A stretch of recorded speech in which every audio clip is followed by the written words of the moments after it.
إيه.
It's working. The members of the public are saying they can't hear. And it's not. Oh, one of theirs. Oh, it's. So now it's working. Yeah. Yeah, I'm sure. Okay, let's go to the Q and A here.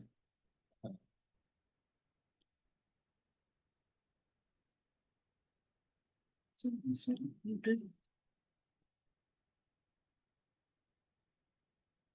I would just encourage everyone to read the latest comment that came in, because it's quite long.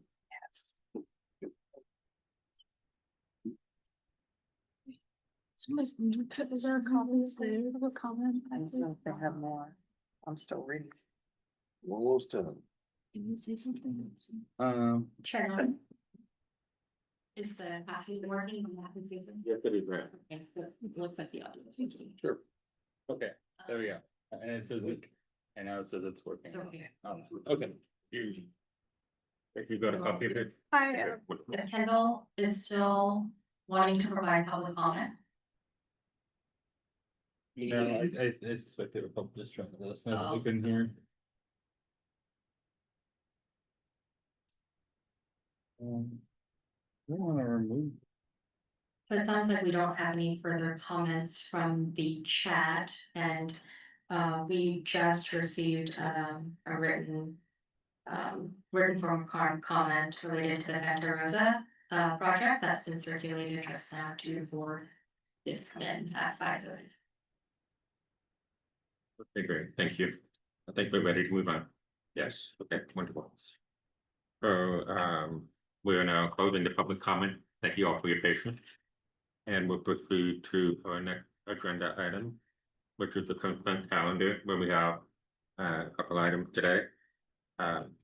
First being the draft minute from March 4th, PB meeting.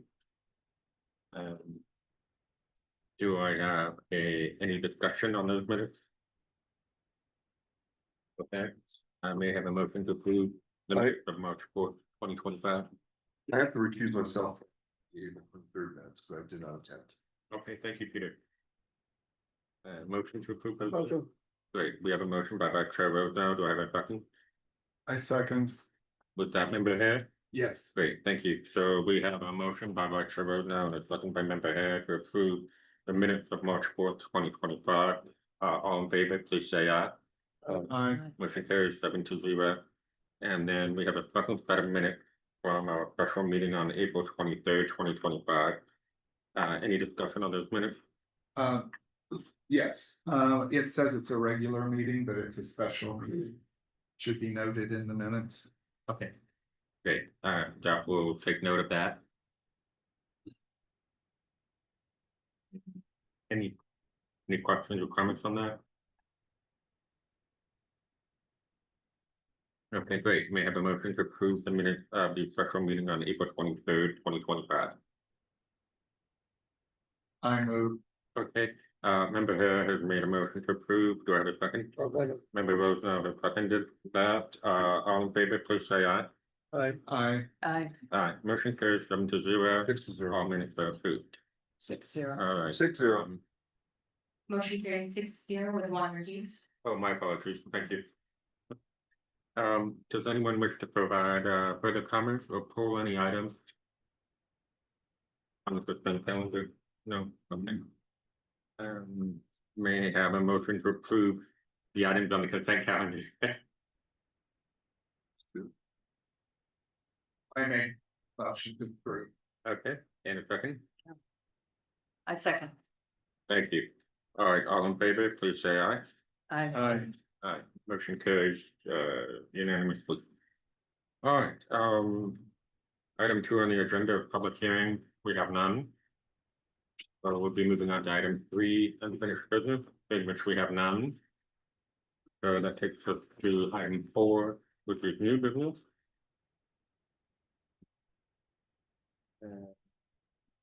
That would be item 4A, a request by James D.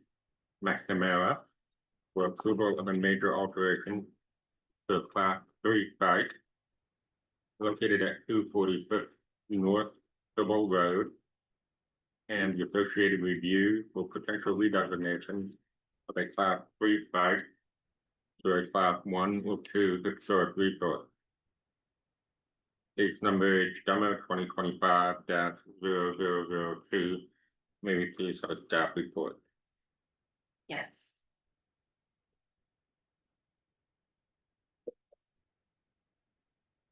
So the first item before the board is a request for a major alteration to a class 3 site.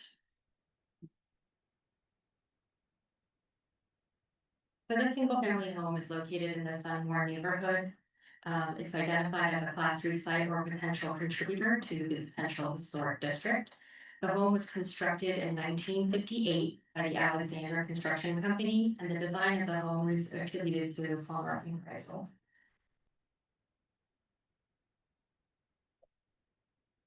HSPD members had a chance to visit the site, and here's a photograph taken from Civil Road showing the existing conditions of the home. As noted in the staff report and the applicant submission, the neighborhood was subdivided in 1955 with the intent of being a 213-acre development, including both residential and commercial uses. What was originally envisioned as a more customized residential development took a different form after being sold to the Alexander Construction Company in 1957.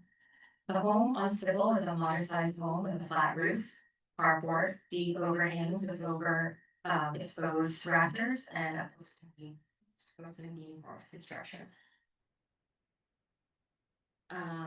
The photograph here indicates that the fenestration has been altered over time, but the overall plan and form of the home appears to be very close to the original design.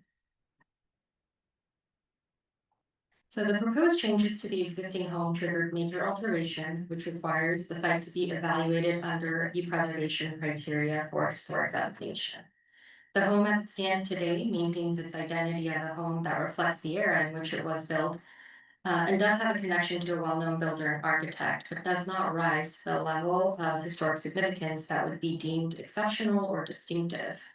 Its identification as a class 3 site was an initial assessment as a potential contributor to the potential historic district and not a property with individual landmark potential. And when it comes to the integrity findings, these are analyzed further with when a site meets the criteria for historic significance.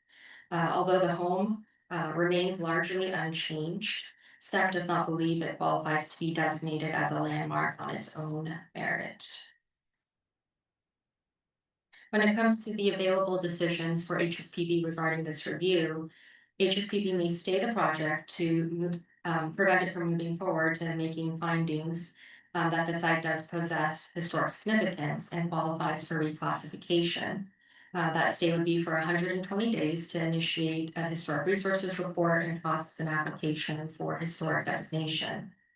If the HSPB determines that the site doesn't meet the criteria for landmark reclassification, they may choose to take no further action, allowing the applicant to proceed with the permit process, which in this case would be a ministerial rather than subject to discretionary review, which is because it's a single family home, and changes to a single family home, as long as it's not within a hillside or an architectural review area, does not require further review. This review is considered a screening process by the board to identify projects that rise to a level of reclassification. Based on the contents of the submittal and the site visit, staff finds that the home does not qualify for historic landmark status, because it is not an exceptional representation of the period or style of architecture, and would not be considered a seminal work to the builders and designers associated with the home. The owners are not seeking designation. They wish to make alterations to the existing home.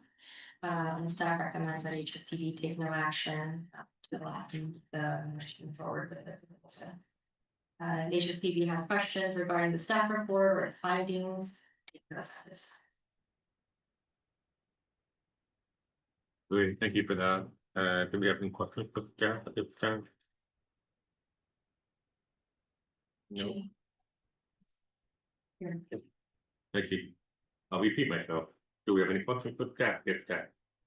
I just have maybe a comment, because I've noticed that section 8.05.130.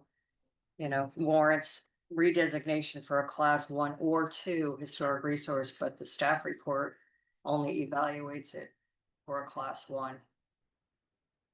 In terms of the criteria. They do vary a little bit. Just noted.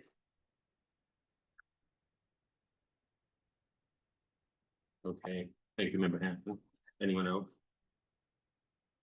Okay, do we have an applicant that's going to be coming up? Or not? The applicant is here today. If you would like to ask questions of the applicant, they are. Does the board have any questions for the applicant? No, if the applicant is here and would like to come to the table, you may, you're not required to.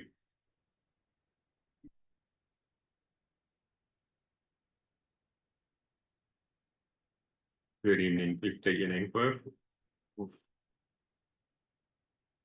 Good afternoon, Chair, Board and staff. Lance O'Donnell, 1089 North Mount Canyon Drive.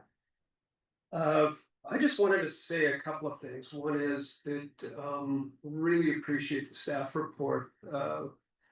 We went into quite some detail to get to where we are today, and we appreciate the process. We appreciate the professionalism that this group brings to this board. As an architect that's been practicing here for several decades, I've seen good examples of Alexander Home, Palmer, Kreisel designs, and while the home is an interesting little addition to the neighborhood, the changes that have been made to it, taking away the wood siding, the changes of the windows, the additions of windows, it really is an exemplary of the type of architecture that one can find in that neighborhood. So we were really support staff's recommendation, and I'm here to take any questions that the board may have, and I know the homeowner is online, and if you'd like to hear from the homeowner, they are also available to take any questions that you may have. So, thank you. Great, thank you, Lance. I'd just like to thank you and your firm for the wonderful historical research you provided. That's in our package for the property. It's really helped to clarify a lot of things for me. Sorry about that. It helped to clarify a lot of things for me, the research you provided. And I think it makes our work a lot easier.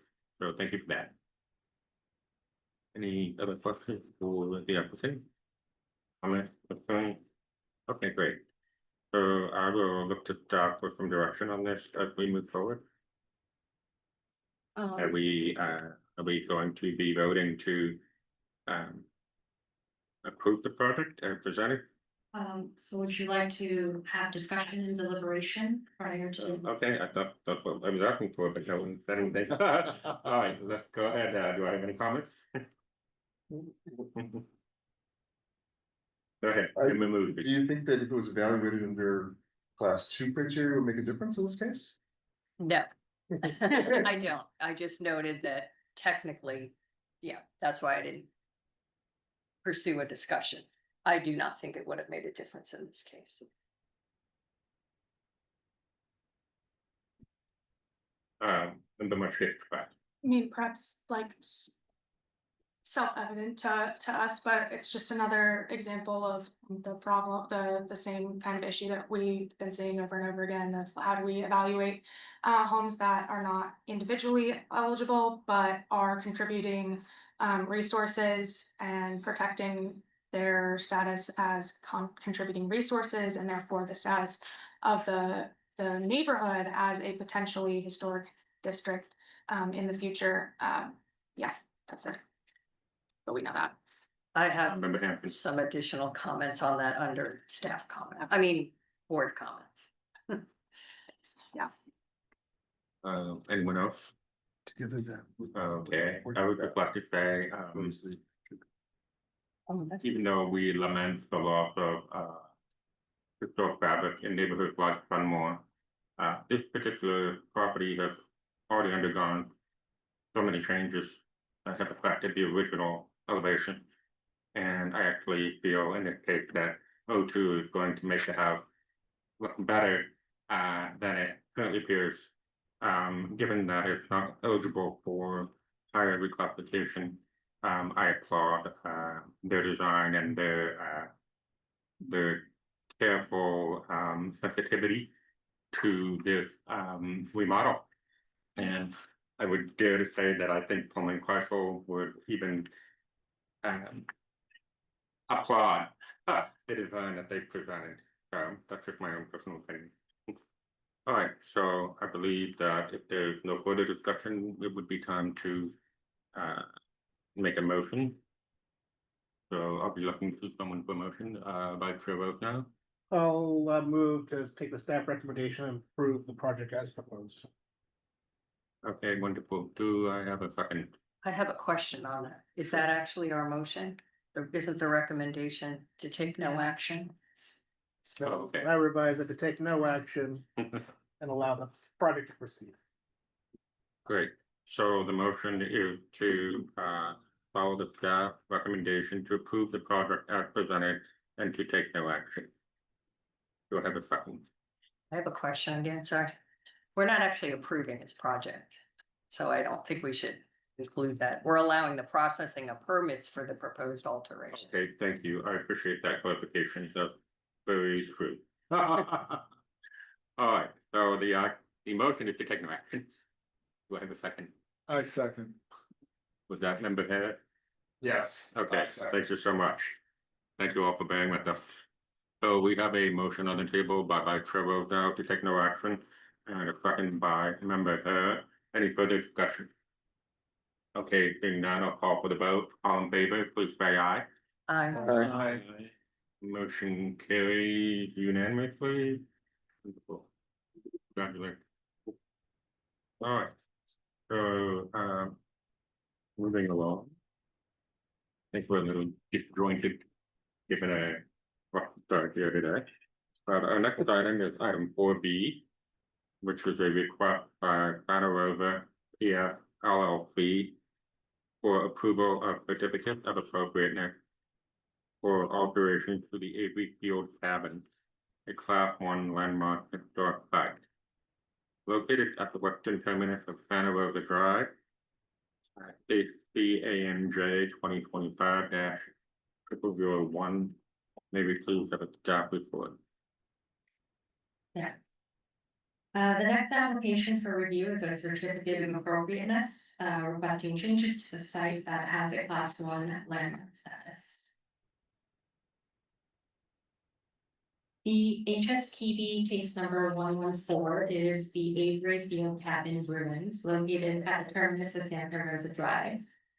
This lot is approximately 1.56 acres in size, and it mostly consists of steep slopes. In this aerial view that you see on the screen, we're able to get a better understanding of the irregular size shape of the lot, the size of the parcel itself, and the physical attributes that you can see. And most of you have walked there. The public right of way ends at the northwest corner where the paved road ends. And there are existing easements on the property itself. One is for the benefit of the adjacent neighbors to gain access to their home. And then the other easements are pertaining to public utilities, flood control, and water conservation. There are no recorded easements for public access or trails through this site. According to the Historic Resources Report, the cabin was constructed on an elevated spot above the Barista Wash. It was built on as a permanent residence for the artist resident by the name of Avery Edwin Field, who was identified as a prominent commercial photographer and member of the Creative Brotherhood. This is information that was part of the Historic Resources Report, which was submitted in 2019, and the site was ultimately designated as a Class 1 site. The cabin was constructed 18 years before the city was incorporated, and it does represent a very early representation of construction on a very purposeful rock formation. We see that still today.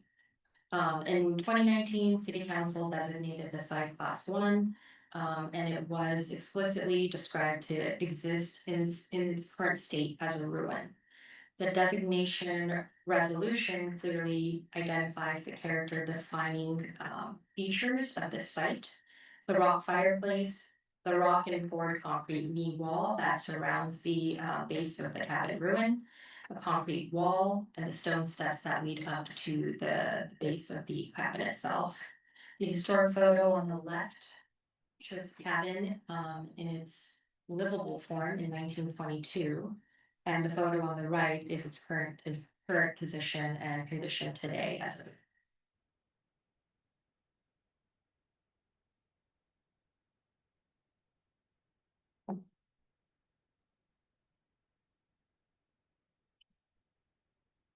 The new owners of the property are looking to construct a single family home on this parcel in the only area that is conducive for construction.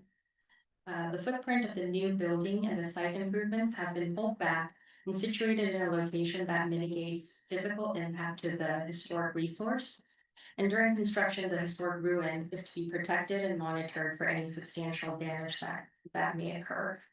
As a hillside lot, additional design review for the new home is required. And it would be required by and reviewed by a different agency, the Architectural Review Committee. But the material palette and the color choices of the new have been revised to better relate with the context of the site.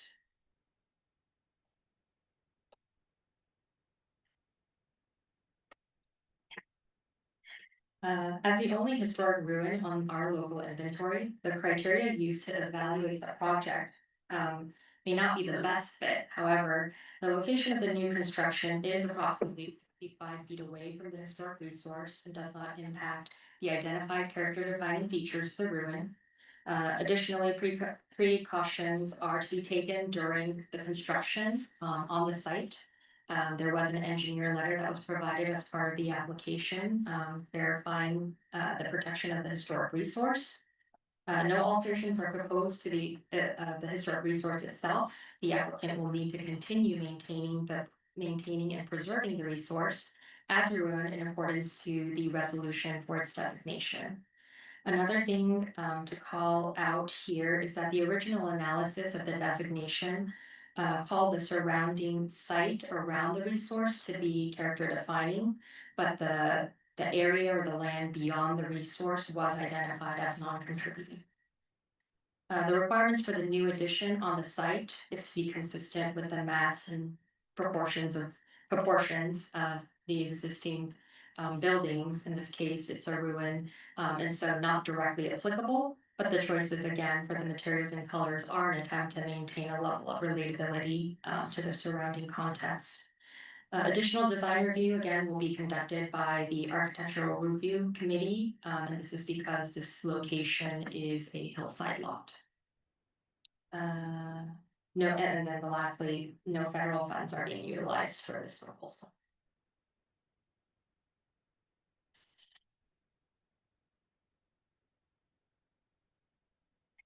Staff finds the proposed plan to develop the site in the proposed location meets the criteria for certificate of appropriateness. And recommends approval with the following 4 conditions that are outlined in your packet. Since the historic ruin is the resource that needs to be maintained and preserved, condition 1 reiterates the need for environmental monitoring of the resource during the grading phase to take place and to ensure that the historic resource is protected during construction.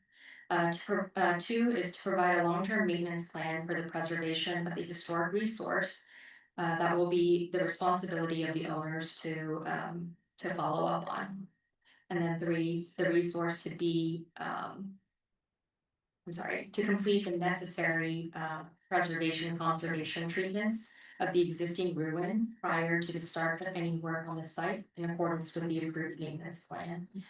This is to ensure that the historic resource again is being maintained in its ruined state, which was a requirement of the designation. And 4 is to complete necessary amendments to the Mills Act agreement that specifically addresses the unique qualities of this site. If the project moves forward with next steps and reviews, any significant changes that may result in those reviews may need reevaluation by our board. With that, if anyone has questions about the staff report, and take those. The applicant team is also present here to take any questions if there are.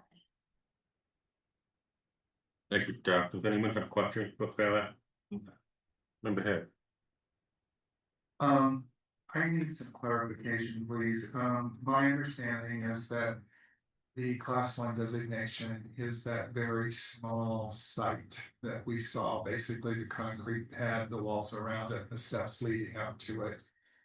Is that correct? So the historic designation status lies on the parcel itself.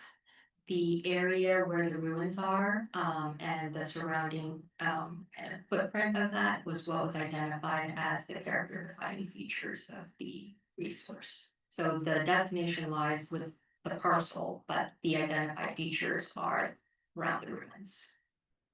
Okay, so that's why in the subject line here, what we're being asked to consider is the alterations to the Avery Field cabin ruins, meaning not just preserving the ruins, but the entire parcel, where it is part and parcel, no pun intended, of this discussion.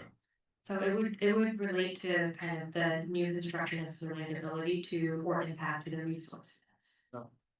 Thank you. Member Hanson.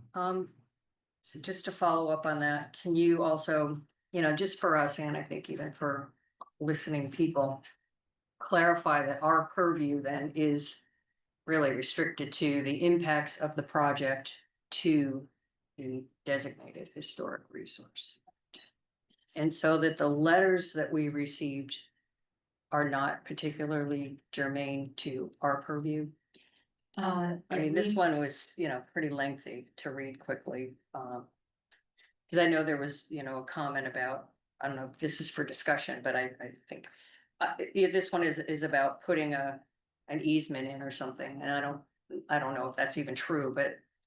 That's nothing, no information we have received to that extent because it's not within our purview. Correct, so providing easements are not within our purview, it would just be the review of the impact of the resource. So, sorry, and this is a little bit outside, but I just want to be clear on what the architectural review committee, they will also be doing a CEQA analysis, I believe, or. Yes, so it's considered an infill project as part of the CEQA review, but yes, it would be a CEQA analysis. Okay, In terms of. so they're not just reviewing the design itself as a hillside project? Are they looking at other things like, I mean, there's a wash that goes through that. Yeah. I mean, there had to be, a city engineer and other people approving aspects that again are outside of our purview, in terms of grading and impacts environmentally to the wash and et cetera, et cetera. So typically with the ARC review, they are focused on design and design criteria. They are subject to getting comments from relatable departments. And the project will certainly need to go through separate levels of review with the pertinent departments such as engineering. I believe that the applicant is already in conversation about the siting and the water mitigation, things like that, so they would have to meet the qualifications for the review as well. And does the public get notification of those processes? Yes, I believe that there's a notification process for that ARC review, and I believe there's been enhanced notification that's been happening this side. We do not get notification, I'm sorry to interrupt. We do not get notification, it went to one PS, then one PS rep. I'm on the board, called me, so that's why we're here. One other question that is germane. On the environmental monitors required, is there, it says to, make sure that the site remains protected. Is there any monitoring for potential archaeological finds? That has not been requested or part of the review process. But I mean, that's typical if, you know, somebody unearths something important that construction stop. And I don't know if that would happen if this was, it was suggested earlier that the mound of dirt sort of pushed over there. But you know, since all of Palm Springs is native land, and I know this is not on native land now, but I don't know, I would have maybe. If there's gonna be monitors, perhaps there could be a monitor that ensures that nothing important is disrupted. Member Moosey. Do we have authority to add that as a condition? That there be a monitor for the archaeological aspects? The designation is specific to the ruin and yeah. I think one of our planners is moving closer to us.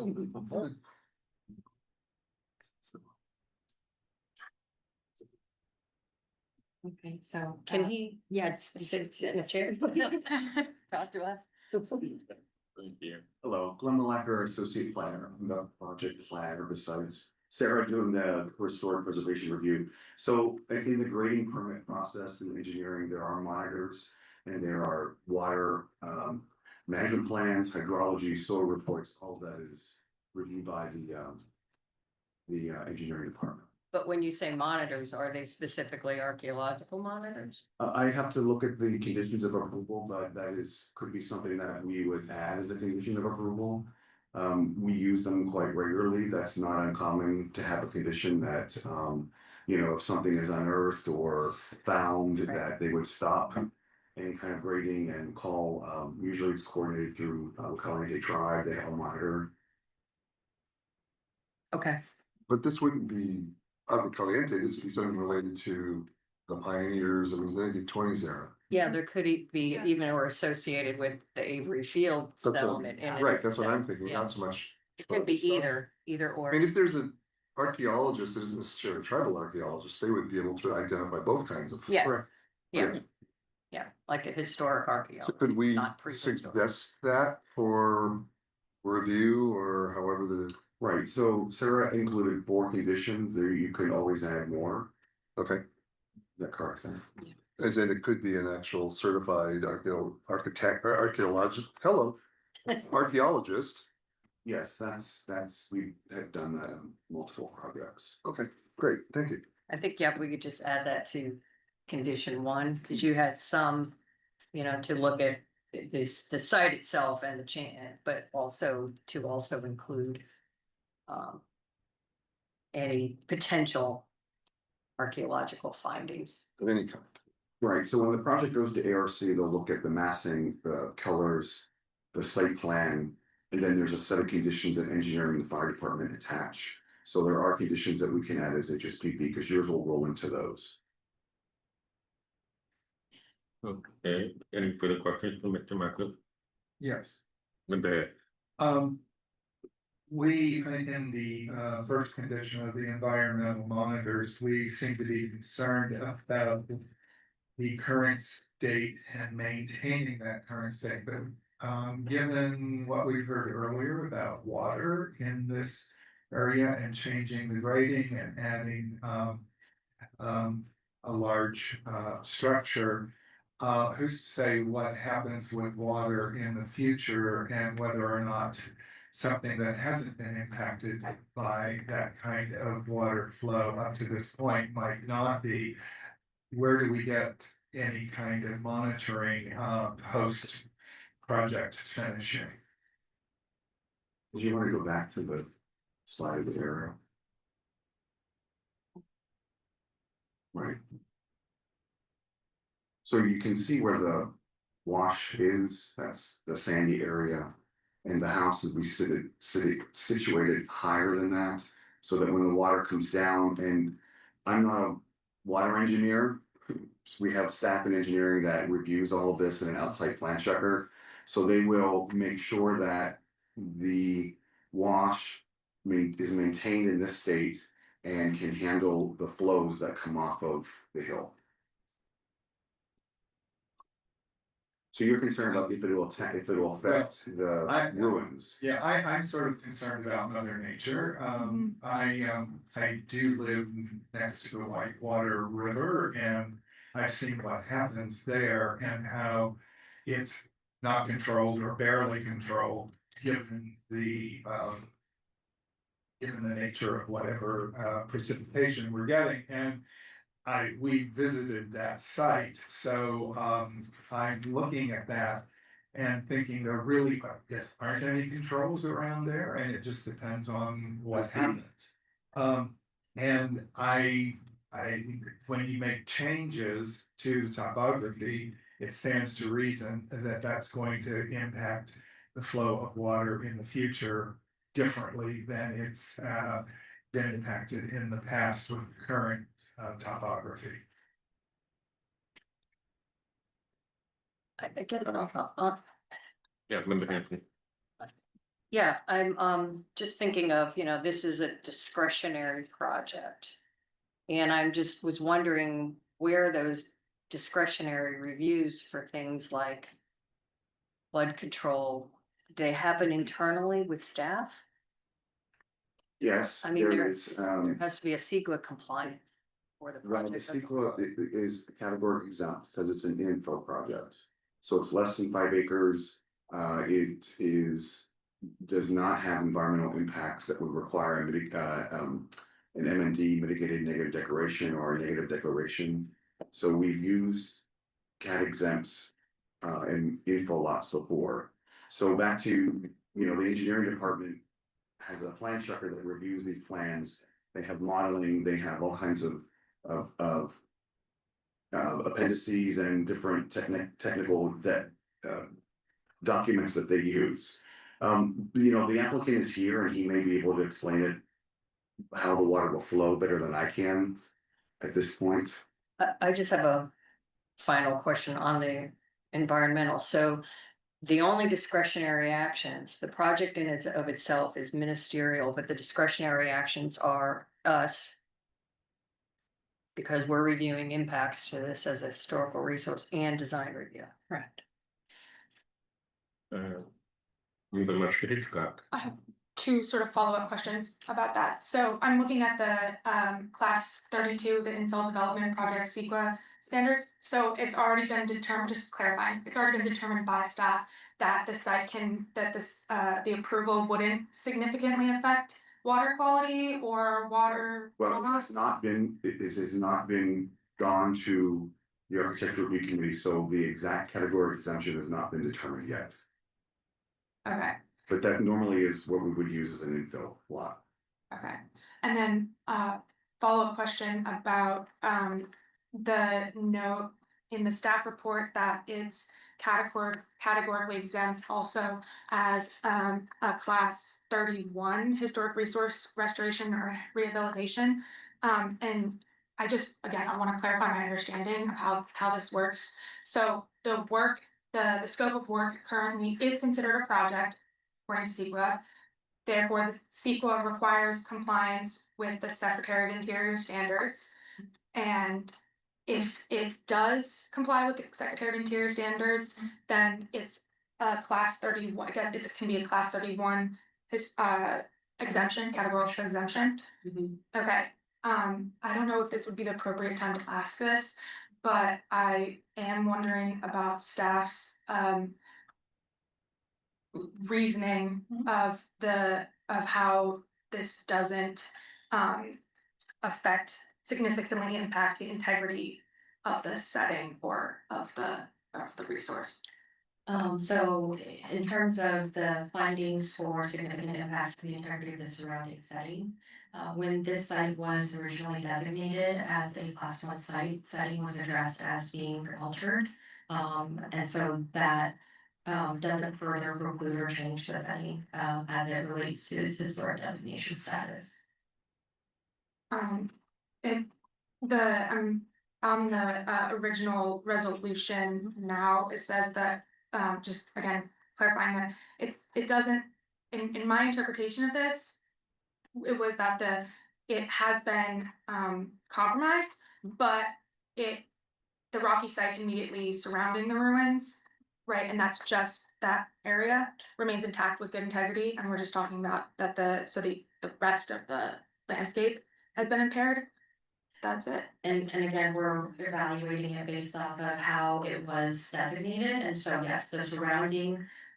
Ruins and the site and the rocky setting related to that remains intact. The areas beyond that was considered a non-contributing element. Was there a specific like outline of what the rocky area immediately surrounding that There was? wasn't a drawing, but it's as part of the description, so surrounding the ruins immediately immediately surrounding the ruins may remain intact and in good integrity. So there wasn't a line necessarily drawn around where it's significant, but based on that description, it's everything that is surrounding the features that were identified. Okay, thank you. Bachman, Is that 5 feet from ruins or 10 feet, or it's not defined? It isn't defined as It's conceptual. with an exact measurement, correct? member Hare. I'm still having a bit of a dissonance between the entire parcel as contributing. But the site itself, the small fragment of it being the class 1, and why and how contributing parcel is even part of what we're talking about. So I think it's the reverse, so we have the parcel that's designated, the contributing feature is the actual room that's been identified. And then the remaining areas of the site were identified as non-contributing. As part of the designation, so if you look at the designation language, they parsed out the specific area of the room to be contributing, and then the surrounding areas to be non-contributing. Okay. Does that help clarify? Partially, yes. Any other further brief comments that are on phone? Yeah, I also wanted to ask the Secretary of the Interior how to apply the National Register criteria in evaluating the integrity of a property. In what I'm reading, doesn't make specific mention of character defining features. It uses essential physical features, which is why a property is significant. Are we understanding that as being functionally equivalent to contributing features? Can you rephrase your question? I don't think I really understand. Sorry. what you're trying to say. So in the Secretary of Interior's guidelines on how to evaluate integrity, the text that I'm reading doesn't mention the character defining features as one of those aspects. It of how to assess. It uses instead assessing essential physical features that must be present for a property to represent its significance. Are we taking that essential physical features phrase to be equivalent to the character defining features phase? I think that would probably be an equivalent, just based on how we apply, and how we look at alterations of a historic site, and we take character defining features as a cue to how we, mitigate alterations. So I think that would be seen as an equivalent. Is that standard in other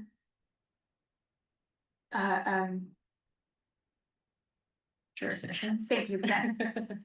I think each jurisdiction probably applies their historical ordinance in different ways, but I guess, I mean, in terms of a standard, you would probably rely on what's been presented as a national standard and then build off of that. So I think it just varies on how your ordinance is written. Any other comments, member Hanson, please? It just occurred to me because of this, we never had a line drawn around what actually the resource is how do we know what we're protecting? Mhm. Is there a way to add a condition that Well, says, sorry, there's a, can you go to the topographic plan, that one? So you can see in this topography exhibit where the base of the slope is and where the flat portions are. So, I don't know what they were thinking in 2019 as to what was defining. Perhaps it was where the flat area meets the sloped area.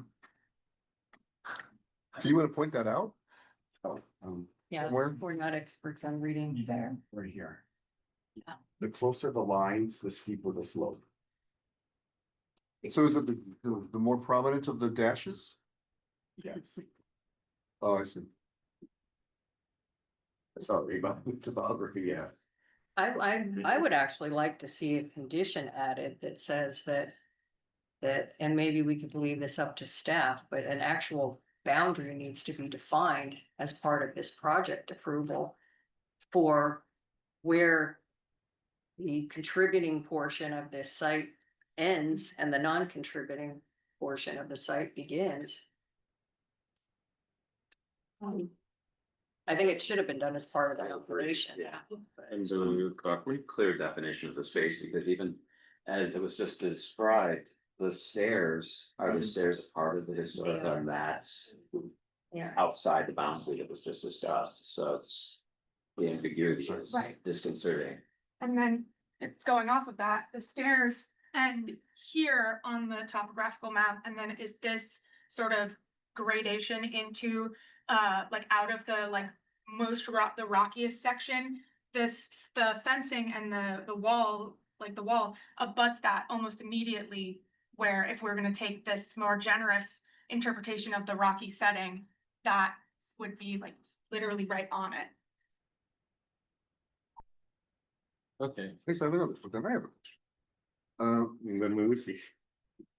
Is this a wall that's being proposed? That is a protection wall that's being proposed, a construction protection wall. Also, it'll go away. Yes. But that was stipulated to provide at least a 20-foot kind of radius around the resource. as a protection wall.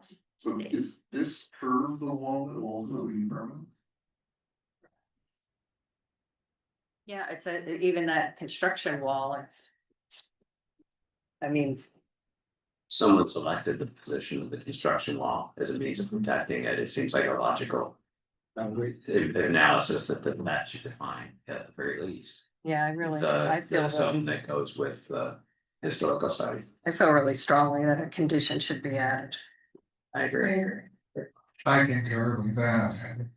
Well, let me ask the question. So you want to alter the original designation of the site to include this defining? Well, it would be an amendment ultimately, but at least as part of this project, there should be some indication of, what exactly is that, we're making a decision that there's no impact to the resource without really having an understanding of what that entails on that particular parcel.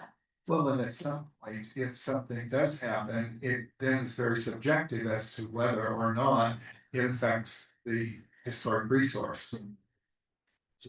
Contributing elements. Yeah. To the historical. If I may. Yeah, please. So we do have a condition, a staff condition for providing a maintenance and long-term maintenance plan. Where I think this information would be valuable to include so that future owners are aware of where their responsibility is in terms of the preservation of the site. I think that may be an appropriate location to help define this, get that approved, because I think the way the position is written now is that a maintenance plan, a long-term maintenance plan and maintenance/preservation plan be submitted for approval. And so having that included as part of that defines that area of responsibility. Would that be satisfactory to kind of defining that area and moving? I guess I'd still like to see the language in there to define the actual boundary of the contributing portion of that parcel. Not just the responsibility, I mean, that comes with it, but. So as part of this certificate of appropriateness condition, to define that boundary as it relates to this project. For the contributing portion of the parcel. And as it relates to this project. Should have been done. But when you talk about language, doesn't that have to relate to something that has coordinates? Yeah, it would. Okay. Right, it could say so many feet from the edge of the ruin or at the base of the stairs, and it can be defined. Defined by the physically elements. Yeah. Okay, any other further comments, Member Hanson, please? I would also suggest adding another condition, since the parcel is never gonna look like that again. And because of the fact that a professional photographer occupied the land and worked there, I would really like to see some professional photographs of the property as it is before any construction starts, and not with a cell phone camera. I mean, it doesn't have to be HABs level documentation, but something that, you know, really helps represent the property, submitted to city staff and or even the library, although I think you keep most of your records. But I think it's really important, and for the overall history of that property, to have a good documentation of it today, by someone who's a professional. I mean, it's probably an afternoon of somebody going out and getting some good photographs. Hopefully, there would be someone who's got experience with that type of property and documenting historic resources photographically. Member Mosley. So, just changing the subject. This letter that we got regarding access to trail, I believe this will be part of later discussion, wouldn't it? what's the question to staff, I mean, in my opinion? Is it legitimate, or is it this piece of, is this private land that it doesn't really, there's no easement, there's no opportunity to say that this is a separate trail or something like that? So there are no easements for trails on the site currently. It is private property and the right of way does end at that corner of the parcel itself. HSPB doesn't really have a way to or authority to create an easement on the site itself. So that would answer this question. Well, there's only This- the answer. about the There public. would be a- Make sure the public feels that their question's been addressed, and it seems like it has. So in relation to that comment, that was brought up by one of the two emails that we received this afternoon. So I took the liberty of putting out an aerial view of the area in question. And I've highlighted the access point from Ramon Road that both residents and visitors have used over the years. I myself included many years ago. They would cut through here on private property and then cut back through here by the ruin, which is this blue spot, and then come back all along private property. And then come back to this road, which is a driveway for this particular house, and then come back to the end of Santa Rosa Drive. So, you know, on one hand, I could see the concern for, you know, public access, homeless people getting in there and then intruding on private property rights.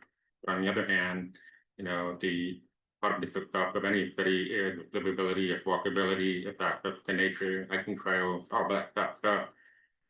You know, it's kind of like a double-edged sword. How do you reconcile those two things? But I just thought that a visual would be very helpful. Member Moosey, did you have anything further on that you wanted to add? Did you clarify your question? Okay, great. Member That Mushkin.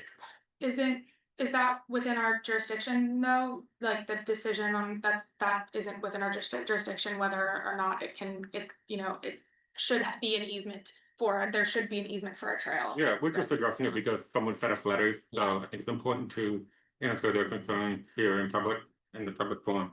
Well, the private owner may still allow people to walk across the property. It's not being walled off.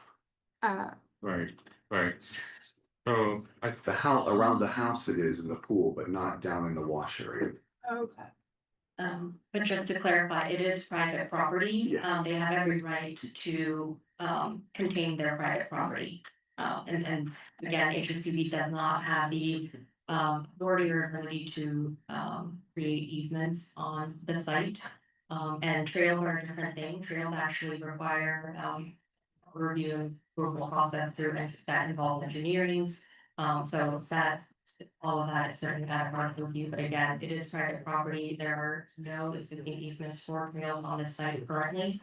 And all activity that has occurred throughout its history isn't a result of an easement. Sorry, I have one more question. I think this is probably best for the applicant though, about, we're gonna have a chance to ask questions about the elevations and the site maps. Okay, never mind. Okay, good. Thank you, Mr. Marker. Thank you. I think we can all agree, there's a lot of concern here around, potential, historic archaeological integrity, things related to, the terrain of the site and potential flooding and so forth. I just wanted to read very quickly from the city council resolution that was made when this was determined to be a Claflin historic resource. Item B of the resolution was that the Pumpkin Preservation Foundation applicant filed an application with the city pursuant to section 8.05.07 with Pumpkin Municipal Code requesting Claflin designation for the parcel located at the western terminus of Santa Rosa Drive. The application included phenomenal, very well researched historic resources report. So then further into the resolution, I'm up at the end of the resolution. Just find it right here. So the council then designates the entire parcel as a Class 1 site, and it calls out the physical character defining historic features at the rock fireplace, the rock import concrete walls at the perimeter of the cabin room, the concrete floor, and the stone step east of the cabin, leading from what was presumably part of the top with ditch up to the cabin. And then it calls out the non-contributing features. So my concern here, and then further down at the end of the resolution, at the end of section 5 regarding environmental assessment, it says based upon the foregoing, the city council hereby designate the AV Field Cabin Ruin located on 1.57 acre parcel as a Claflin historic resource. In my understanding, when we designate a site or resource, we're designating the entire parcel.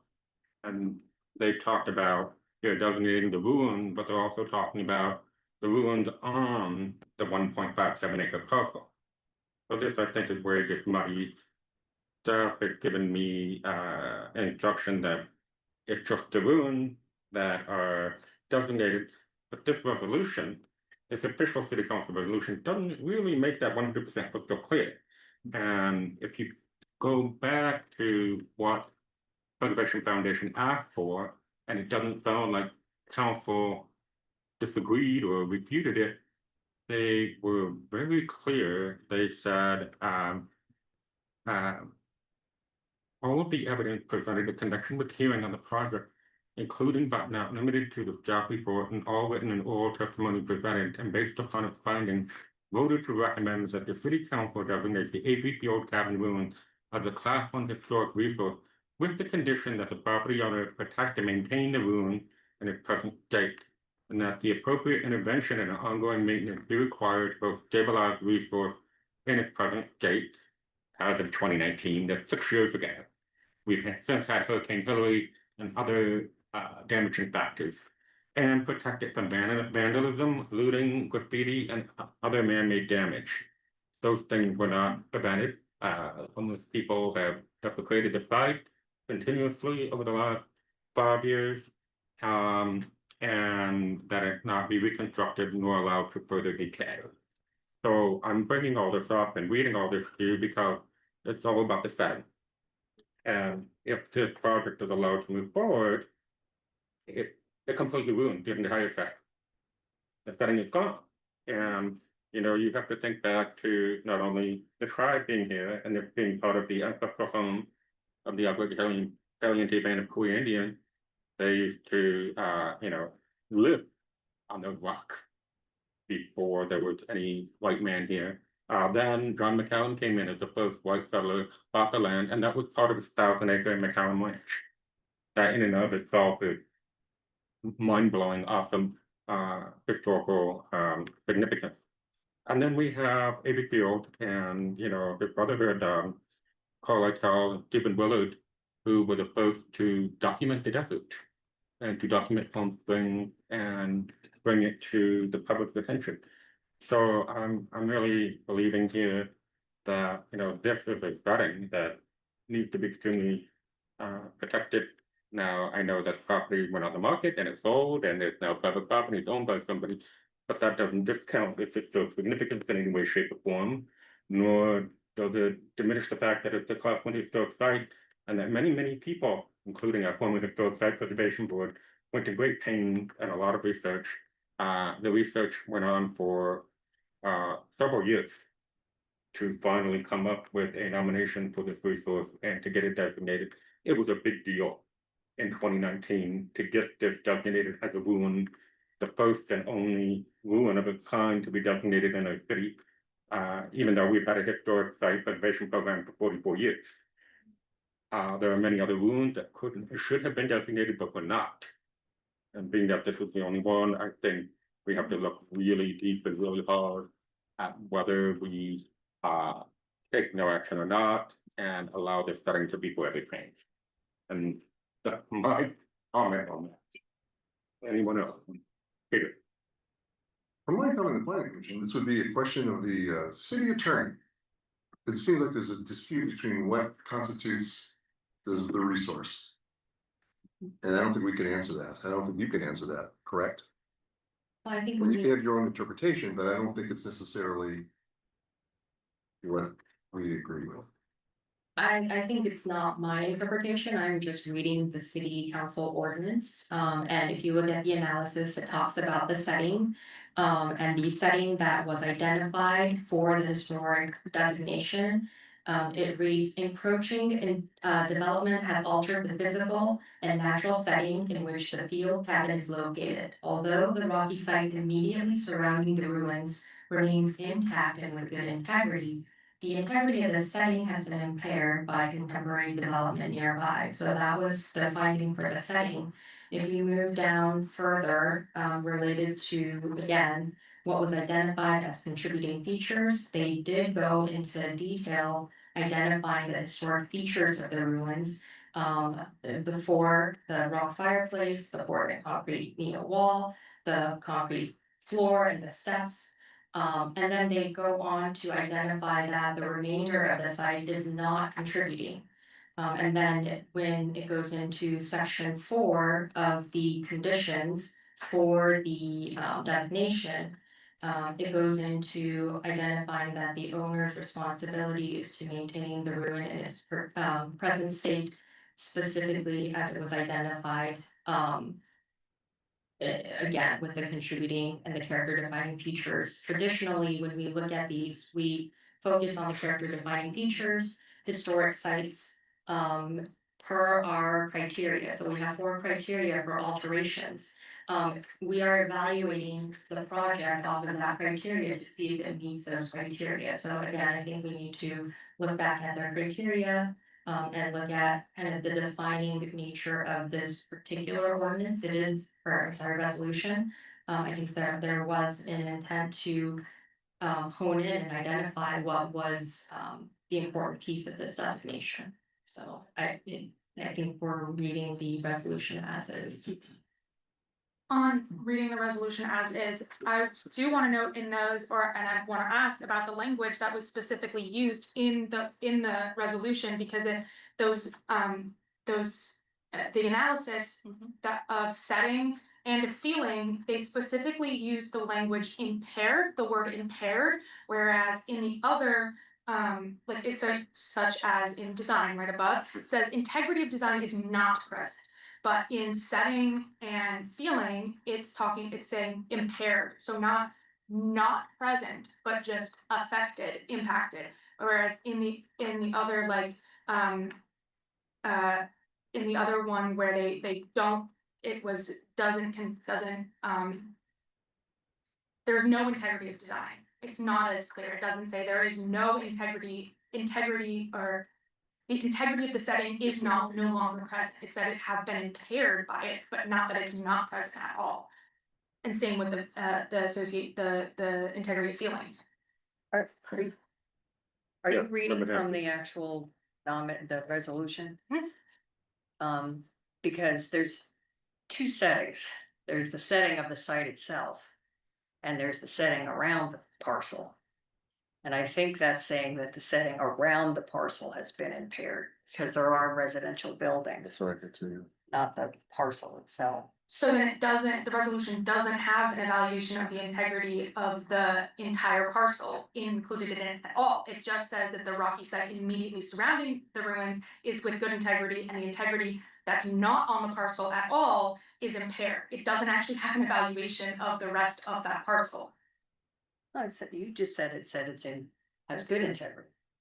Well, I said that's the rock, if we're interpreting the rocky site immediately surrounding the ruins as, 5-10 feet, whatever, around the ruins, and not as an entire parcel as we would typically, then no, it doesn't, it doesn't have an evaluation of the integrity of setting of the parcel itself. It has immediately surrounding and then all the way outside of the parcel, but not the rest of the parcel.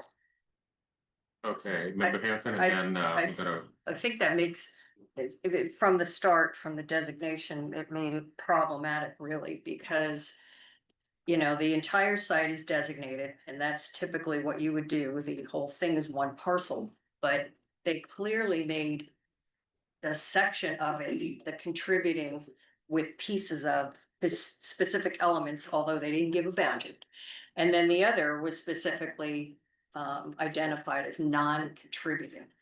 So it does mean, and I don't know if anybody at the time was leaving a door open for some kind of development. I don't know if that was an intention, we'll never know that, but so I think it does make it problematic, because it's just this concept of making a portion of the parcel non-contributing sort of implies that you could alter it and not impact the contributing part of the parcel.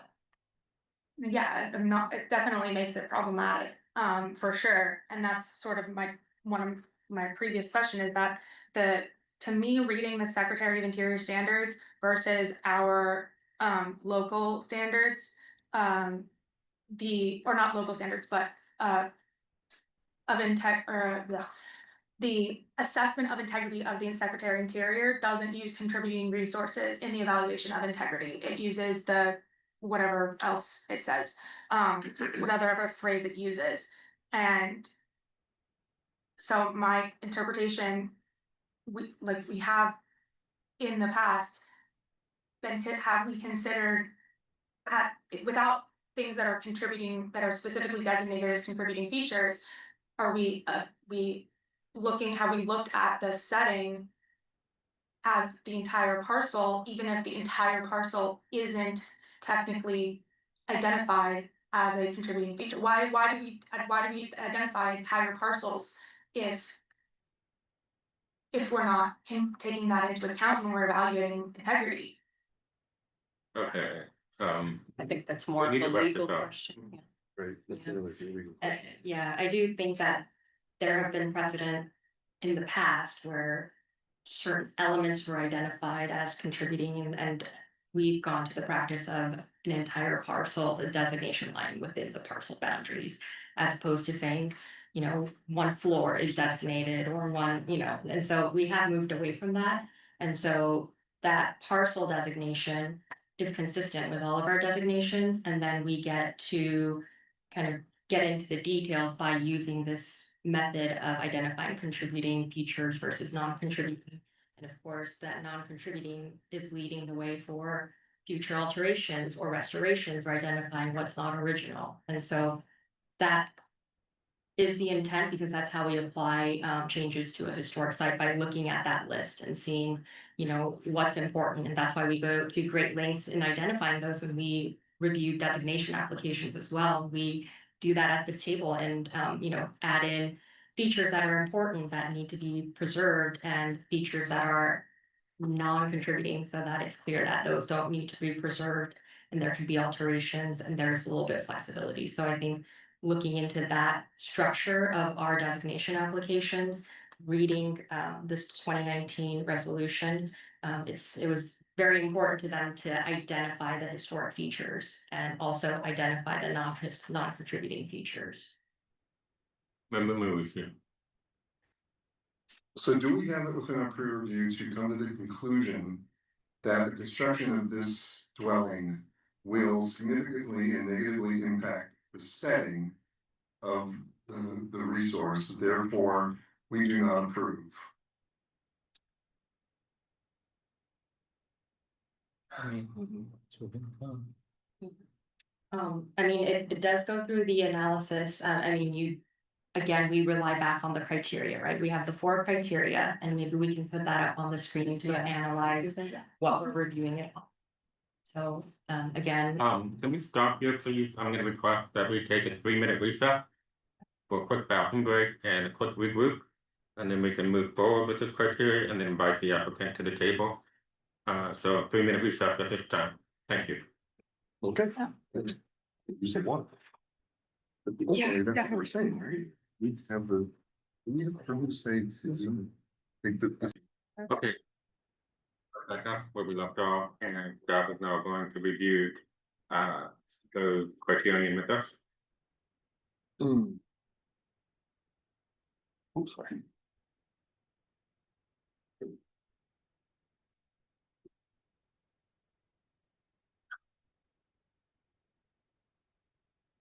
Can we put that criteria back up? Oh, yes, I'm sorry.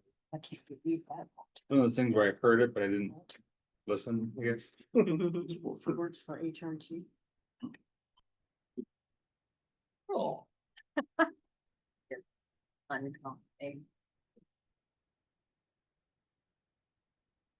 And I'll get there. There you go. Thank you.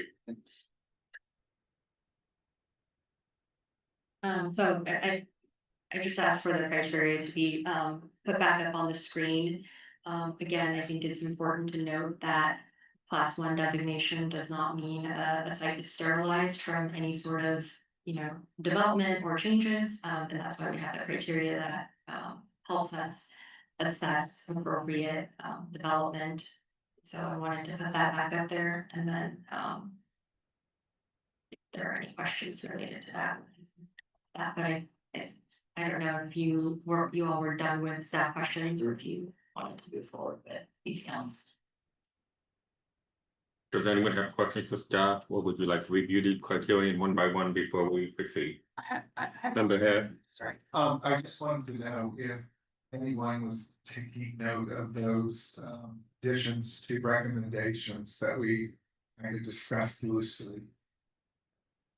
So I did, but I was taking, but we'll have to have them restated at the end if that's Just actually setting. Anyone else? Yeah, I have a question. Member Martin Hicks. Thank you. My other question about the criteria, the Palm Springs criterion, specifically, could we clarify what definitions of preservation and restoring or restoration that we're referring to Which criteria? in criterion 2? Or mostly in preservation or enhancement, like, are we referring to the Secretary of Interior's definition of preservation? so preservation and enhancement, so it's basically relating to restoration activities, and that's usually how we have applied criterion 2. Typically, there can be actions that are changing the resource, but it's in preserving or creating an enhancement. Or yes, the definition is we're looking at restoration as the preservation portion of it. Enhancements to the historic resource, typically we've reviewed that as additions that are, or alterations that are not overshadowing the historic resource, but are giving the historic resource a continued presence on the site. I think that's typically how we interpret criteria 3. Anyone else? Question 2. Okay, I believe at this time that we owe it to the applicant to come up if they would like. And to give us your full name and anything you would like to say about the project. And then if we have questions for you, we will ask those. If you could turn your microphone on, please. Great, thank you. Hi. The board, my name is Mario Yanis. And I'm here in on behalf of the developer and owner of the property. So if any questions, is that what I was gonna answer? Right? Would we be able to bring out the proposed site plan on the? Okay, so my question here, I'll bring this to me. My question is,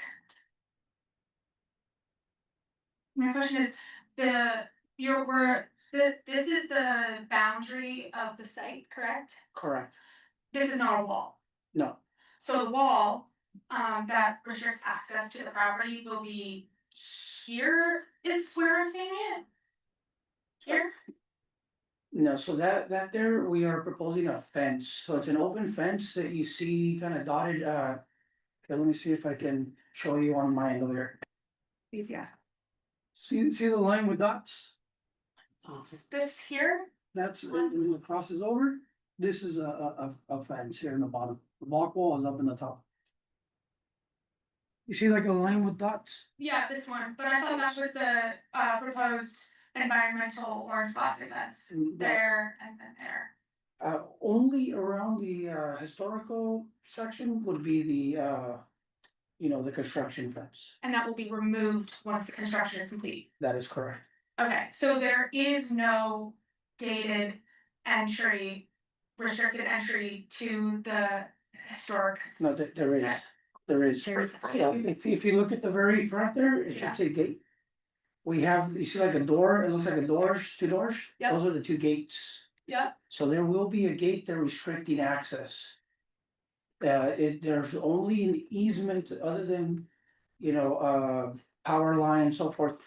The only real easement we have is with our neighbor to grant them access to their home. right. So then, so just clarify for me, is this part section over here a different property? So that would be the edge of the street Here? that you see there. Yeah, so Yes. then you could go around the street and go through here just the way people have been doing forever and then go straight up to the historic site, which isn't. No, so that existing line you see curved on the right there, it's solid, that is an existing block wall from that neighbor. Okay, and that block wall, I'm sorry, I'm having a lot of trouble interpreting this drawing. This block wall here Yes, extends all the way here across the boundary, but where does it end? it changes there at the bottom, as that dark line is our property line. But that line you see down that you just pointed at, that there is the block wall for that neighbor.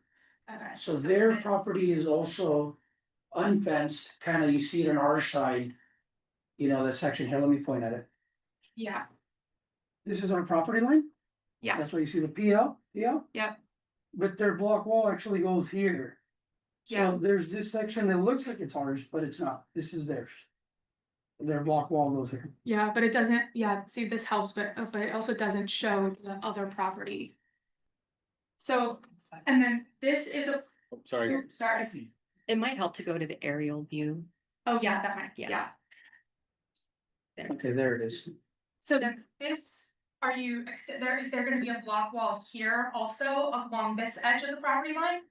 I would have to see our plan again, but I believe so. We have a retaining wall there. We have an elevation change. So we have a retaining wall and then a block wall up above.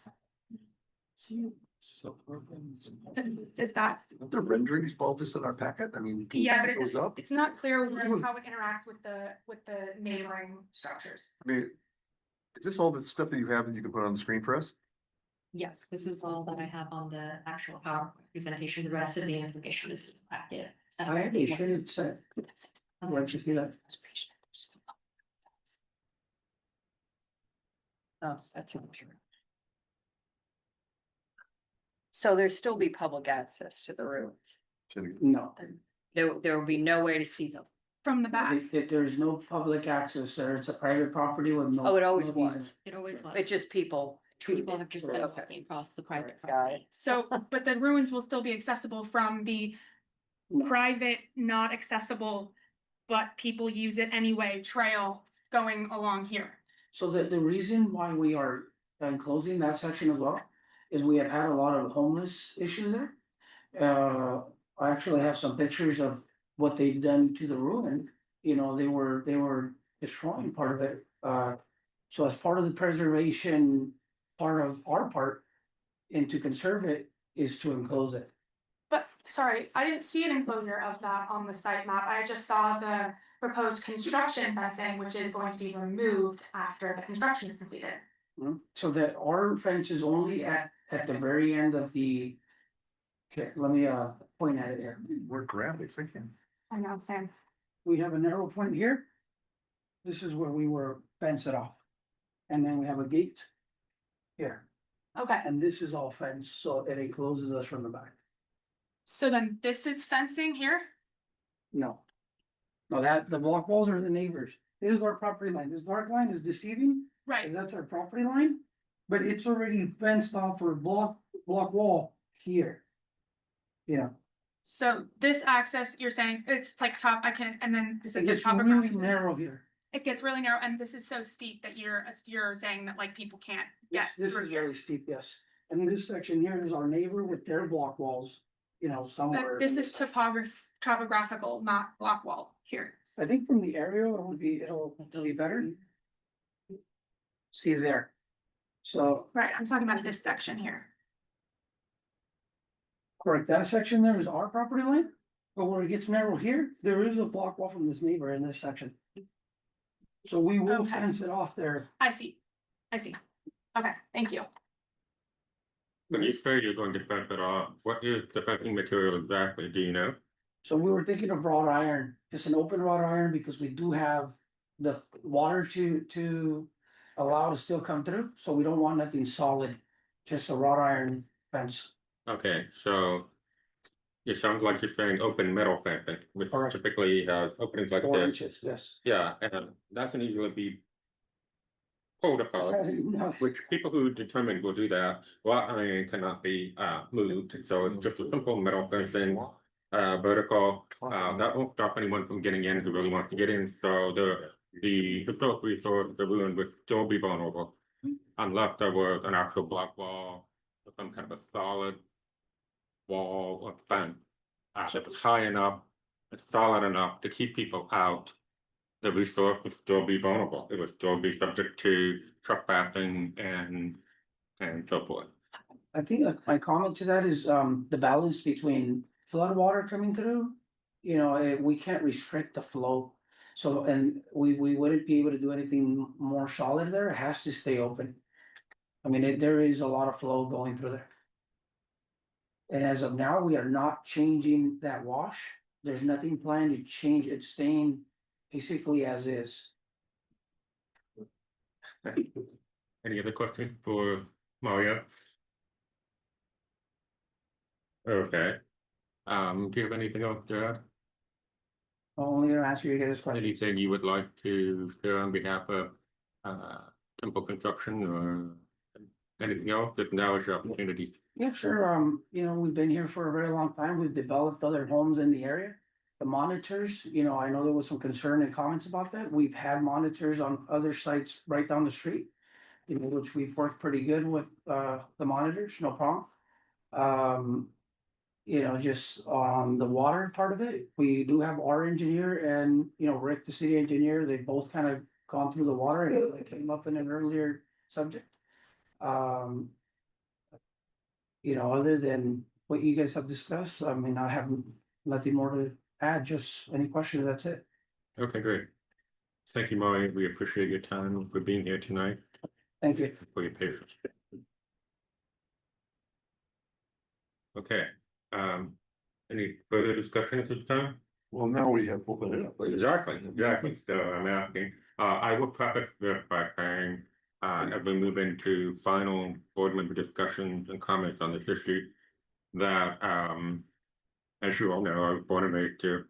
I'm very familiar with the tennis club neighborhood, the terrain, I've hiked up Licking Trail many times. I remember when nothing was on the south side of Vermont Road. I remember when the very top of Vermont was like 5 homes. I know that area, the back of the tennis club, the end of Linda Vista, the end of Santa Rosa, like the back of my hand, almost. And, you know, I worked at the Orbital Hotel at the western end of Arenas Road for 15 years. I saw many floods, and the whole Barista Road is a flood zone. Poor Mikhail McManus's family's home was at the very end of Barista, which sad to say is where the dumpsters dispensers are right now. That was where a beautiful 2-story home was, pink mansion inspired by the homes on the Amalfi Coast. And, you know, when it rains, the water just comes down, and it is this huge atmospheric river. Our rooms at the hotel got flooded every single time. Because, you know, I mean, you've got this massive mountain right there. And it's just all rock. And so when that water comes down, it has nowhere to go but down and out. And I know people who used to live in the condos that our wonderful public speaker came up and spoke about. And I've heard all of the issues they had over the years with water and flooding and rain and mold and so forth.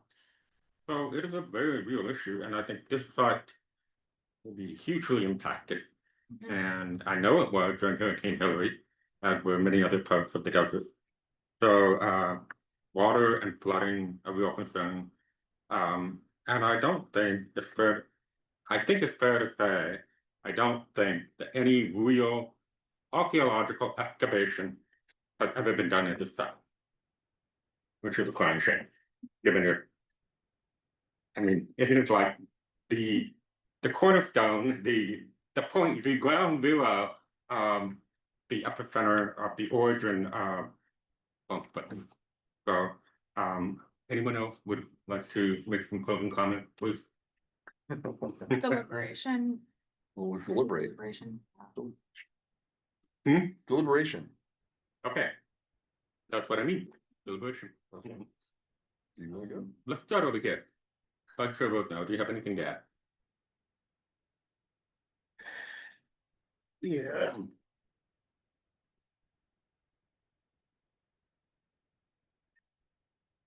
There's a lot of valid concerns. And I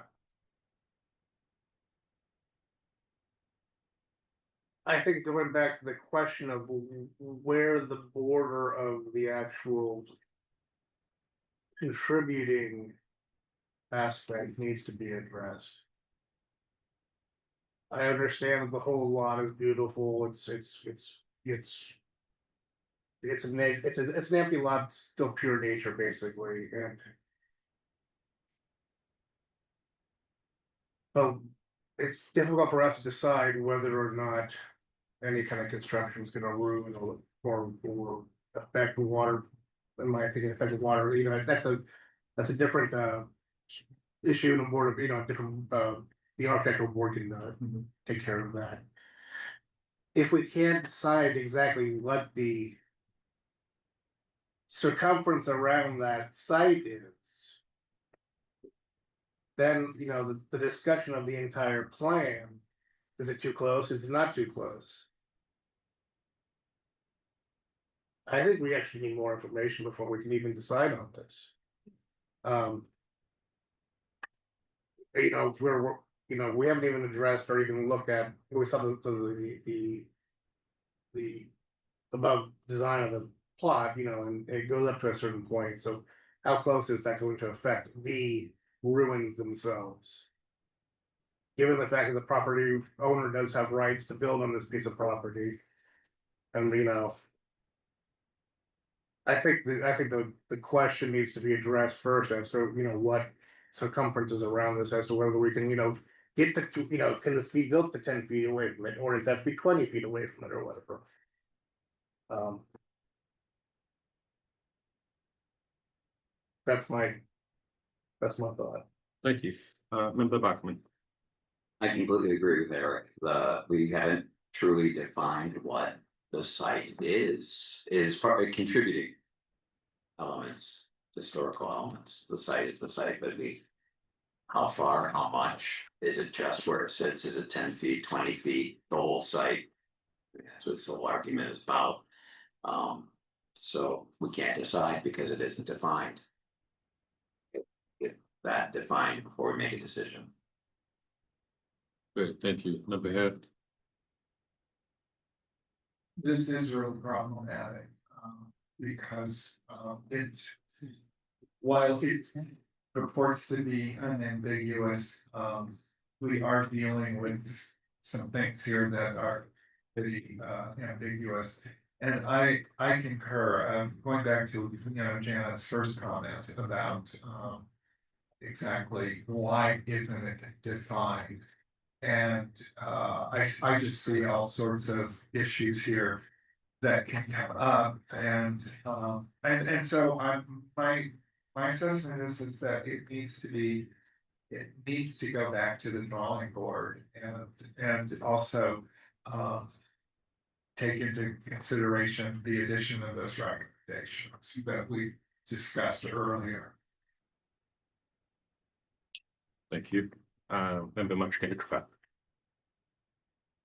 Yeah, I think from my previous comments, and questions, it's clear that this makes me extremely nervous. And it's not even, even if we set aside because let's set aside for a second the question of where the designation lies and does it significantly impact the resolution, because either way the criterion is in criterion 3 in Palm Springs ordinance, and then in the Secretary of Interior standards as well, with additions or new construction that happens on the parcel.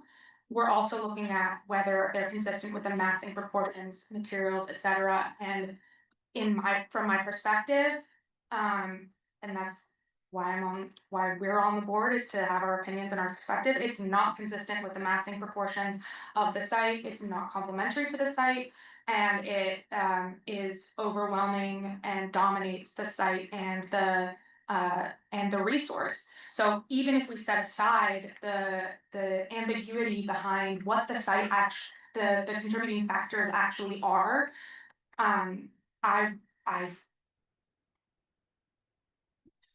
don't love it. Anyway. Thank you. Member Mood.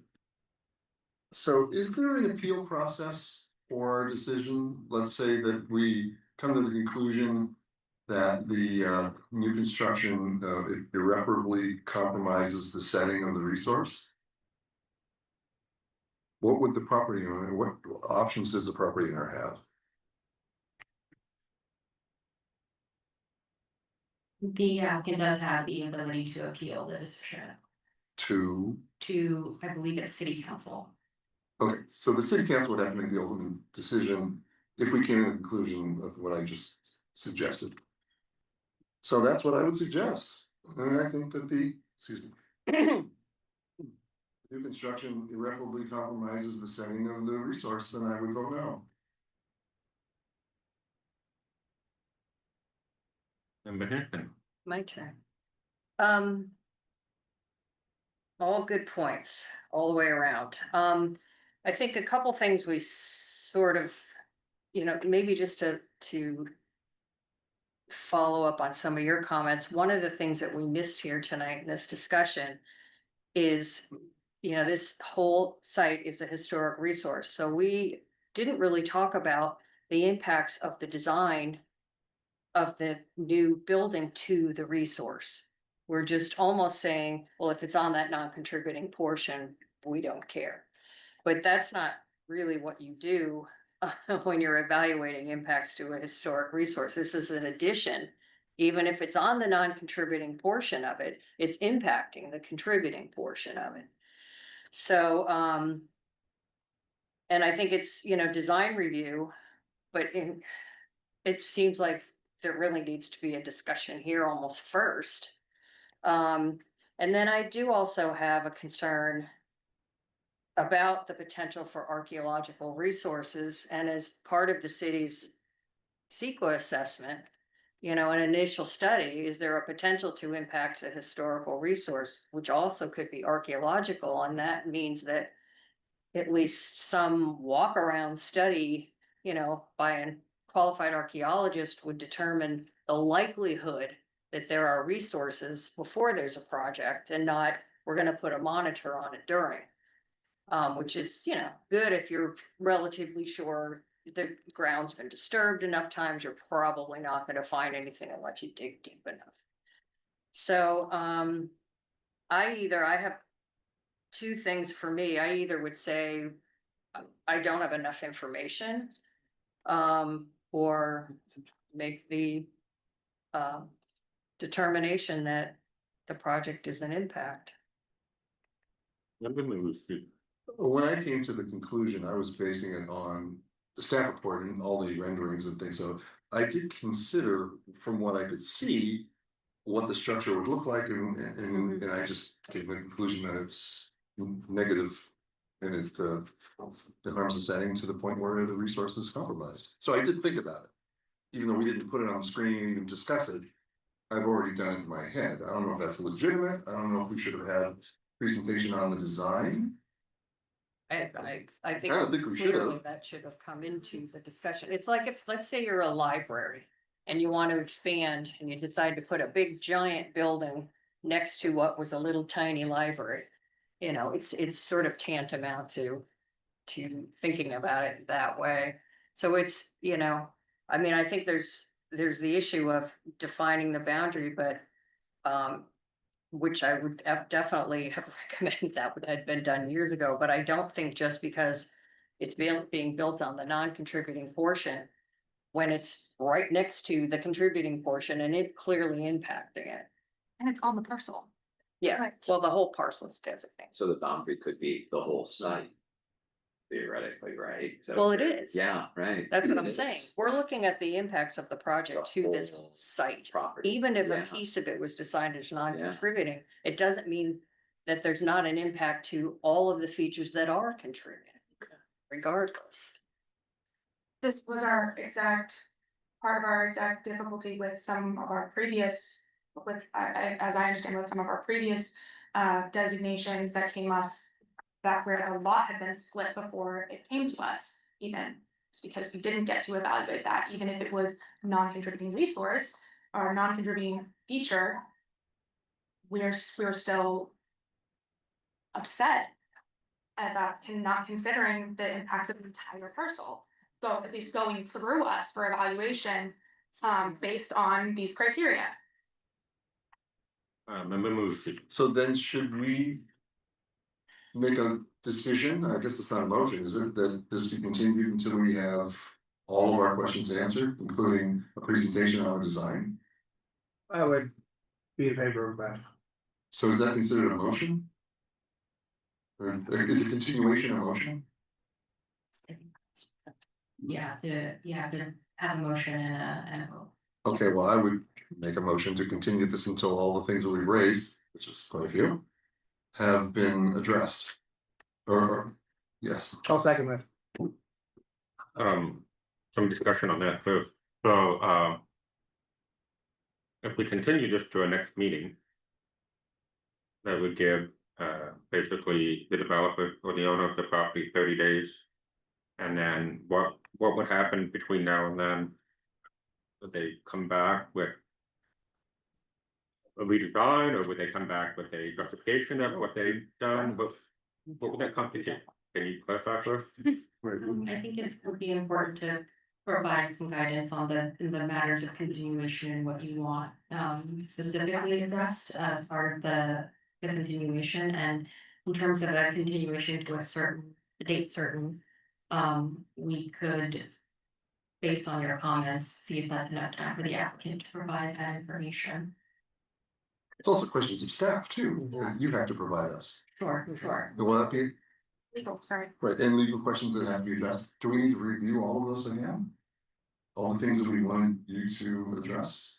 Well, I think that it would be helpful to have like the key points outlined so that we have that, and obviously we have the ability to look at the minutes and look at the direction, but I think it would be important to highlight. I can't remember them all. I'll just remember my questions.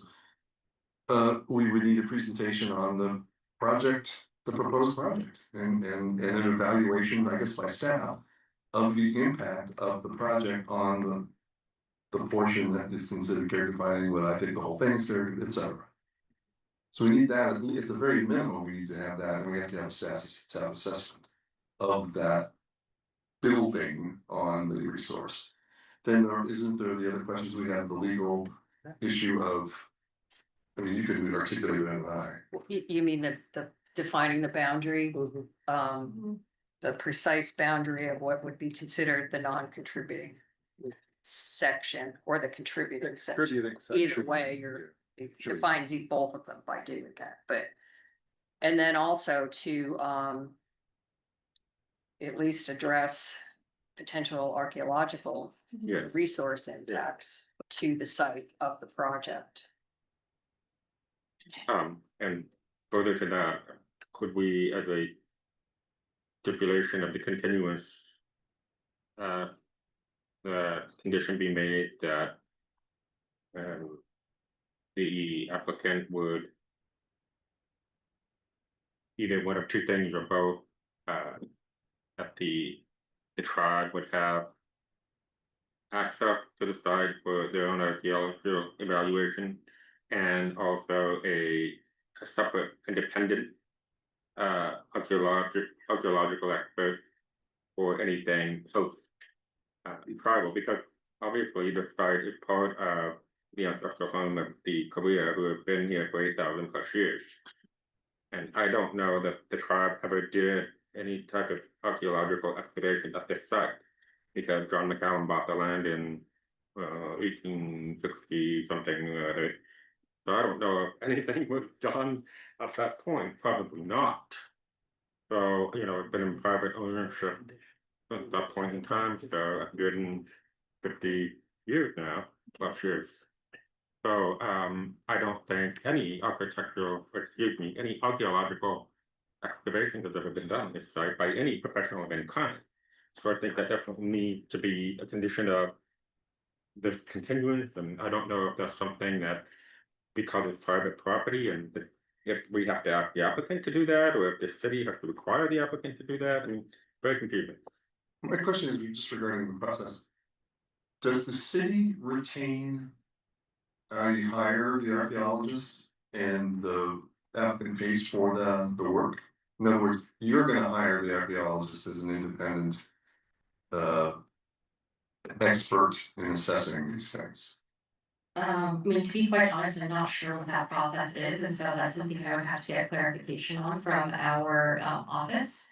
I think in terms of conditioning it as an approval or as a condition for the continuation, maybe timing wise might not be the most reasonable. If it's a condition of the actual approval, that might be a better way to look at this. But again, I think the archaeological portion of it, I would need to get more information. But I'm correct in that when a secret analysis occurs, the city hires the consultant, but the applicant pays for it. I would think it would be the same, and I would rather insist on that if I could. Typically, yeah, with the CEQA analysis, that's the procedure. Again, with the archaeological piece, I'm not sure if we have procedures in place or if they are what they are, so I'll have to get feedback from. I mean, you know, date certain doesn't have to necessarily mean the next meeting. Correct, it doesn't have to be next week, but we would have to give the applicant ample time to look at the information that for clarification. Of course, this, in terms of the staff analysis, the presentation didn't include the actual renderings, but they were included in the packet and reviewed as part of the analysis. We can certainly include more visuals for the presentation if that's something that's helpful. But again, that was taken into account as part of the analysis. But I just wanted to reiterate that I would put the archaeological as a condition of the continuance. Because we can't make an assessment of whether or not there's gonna be an impact to an archaeological resource if we don't have the information. Yeah. So it can't be in a condition of a project approval. I mean, we started that way. With the entire discussion we've had, I think we're in a little different place than doing that at the end. Yeah. I agree. I mean, I guess I made the motion, so the second agrees to that, but I think we should have the archaeological study done, or at least enough to determine whether or not they think that something might be Right. there. And then you can require a monitor. Right. I would agree completely on the archaeology. I'd just also like to add a little bit to our legal department, our legal advisor. The list is not, in my mind, it's not just like what the boundaries of the contributing versus non-contributing resources. It's also our purview over the entire parcel and which whether or not it's contributing, what standards we are applying to our consideration of the entire parcel, because the designation is of the entire parcel, although there are designated contributing elements within that parcel. And then I'd also personally also like an evaluation of the language used between the language that is different between the assessment of integrity, setting and feeling versus the design that's included in the resolution. It is different language, and I personally think that's significant. I would also Do you understand what she's saying? Different language than what? like it uses in the resolution uses impaired, not present, when describing setting and feeling, that the setting and feeling are impaired, but not there at all. Versus when evaluating the integrity of design, it says the integrity of design is not present. It just says impaired with setting and feeling, which is not. I'm gonna interject here. I believe with the motion, button on the table. And if you could just clarify what your original motion was. I cannot. Everybody needs to clarify She's if we taken can note. move forward. Well, she's taken notes on all of our input. That was the point of So as I understood it, the motion was to continue for at least 30 days. With the condition that we ask for the legal counsel and further clarification on the property boundaries, and also on implementing a condition of some sort of archaeological review. And also a presentation by staff of the project and their assessment of the impacts of the project. Right. And the design from the applicant. Right, the design of the site, correct? Which design of the site mean? Meaning like the design, like how it looks and. Oh, I see. You know, Yes, well, that's the The project. presentation that Oh, sorry, yes. yes, then I agree. So is there anything else that we had brought up? That Jay didn't bring up, just? Okay, Jack, do you have anything to add to that?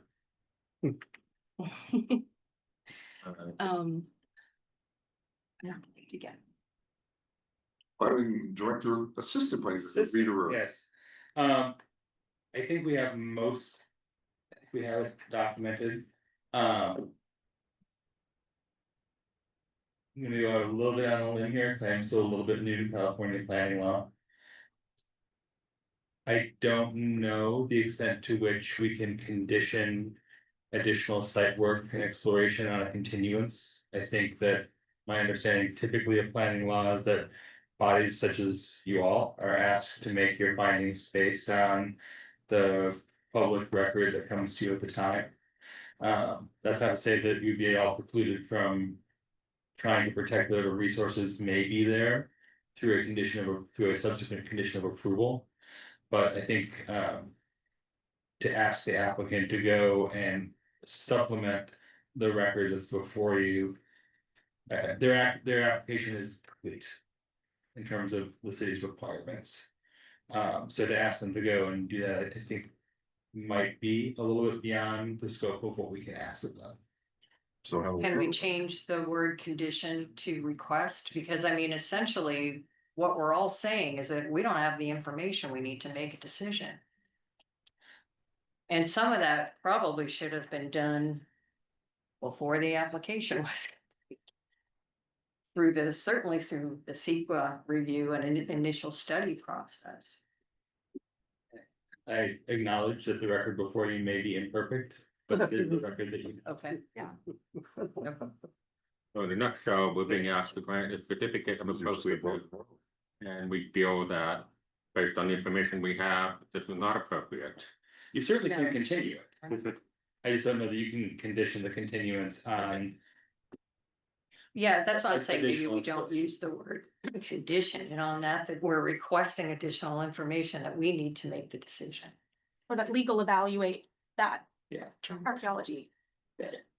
Or that legal evaluate when the archaeology would come into play. But we're not denying the project. So for clarity, that, so if we as part of this continuing, and one of our ask be for you to go to the owner of the parcel and ask if they would be willing to engage an archaeological expert.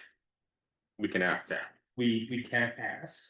I think that in terms of your decision making, what you're asked to do is to determine the impact on the resource as it is currently defined in the documents that went through this panel previously and then were approved by the city council, which were at the time, by their standards, considered complete.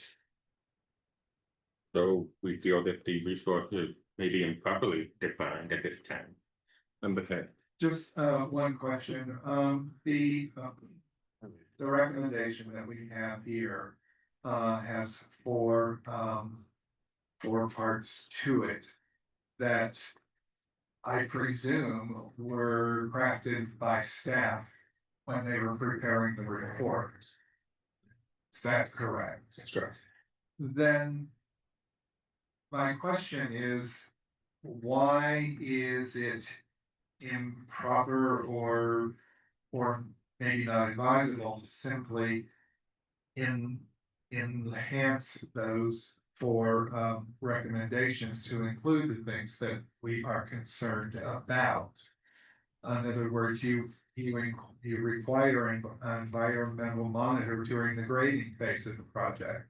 Why not require a survey to establish a physical boundary that can actually be monitored?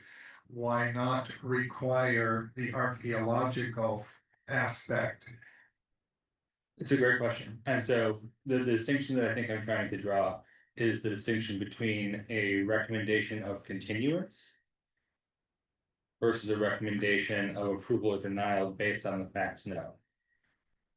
So to the extent that you all were to choose to move the project forward with a recommendation with an approval, you could certainly add a condition that the area of influence or area of significance, the language is likewise for monitoring or surveying for archaeological resources, either by or both by the tribe or a third party. But you'd be making that finding based on perhaps the relative incompleteness to your minds of the facts as we know them now. To go and say, well, we're not sure if we're even going to give you an approval because we don't know enough, and so go find this out as part of your approval. I think I see what you're saying, and I do see that as problematic coming from us as a board. With the exception of Janet's and Peter, maybe everybody else, in terms of thinking that any structure may have a negative impact on the site as a whole. It seems to me like I don't believe we're denying a project, or that we are very much in favor of having more control over the historic preservation aspects. And I'm just wondering if we shouldn't be simply amending these recommendations. And I don't know how we fold into that something more inclusive of the entire site review. Member Harrington. I think, because again, that's kind of how we started, was folding some of those things into recommendations in terms of defining a boundary and a more monitoring archaeologically, but for me, it kind of comes down to the fact that we didn't really discuss the impact of this project, e.g. building, to the site as a whole. It was almost like we were assuming it was okay because it's on a non-contributing piece. And after engaging in discussion and thinking about it, is it a negative impact? So I don't know where we stand. Is it my motion to be withdrawn and then we go ahead with the what member Harris recommend? I mean. I don't know, I mean, quite frankly, from my point of view, any structure is going to have a negative impact. Does that mean we shouldn't be approving it? No. No, but I think a lot of it could depend on, the scale and the mapping. Absolutely. All those factors. I mean, it is relatively low, et cetera, but, I guess, maybe we should have started with that discussion. Yeah. Not ended with it. But we were confused by some other factors. I personally disagree. I don't think that it's not, or agree with Janet, member Hanson, that it's not that it's not that any structure would be a negative impact. It's that this structure, in the way that it's proposed, in the siting that's proposed, without the information that we don't have,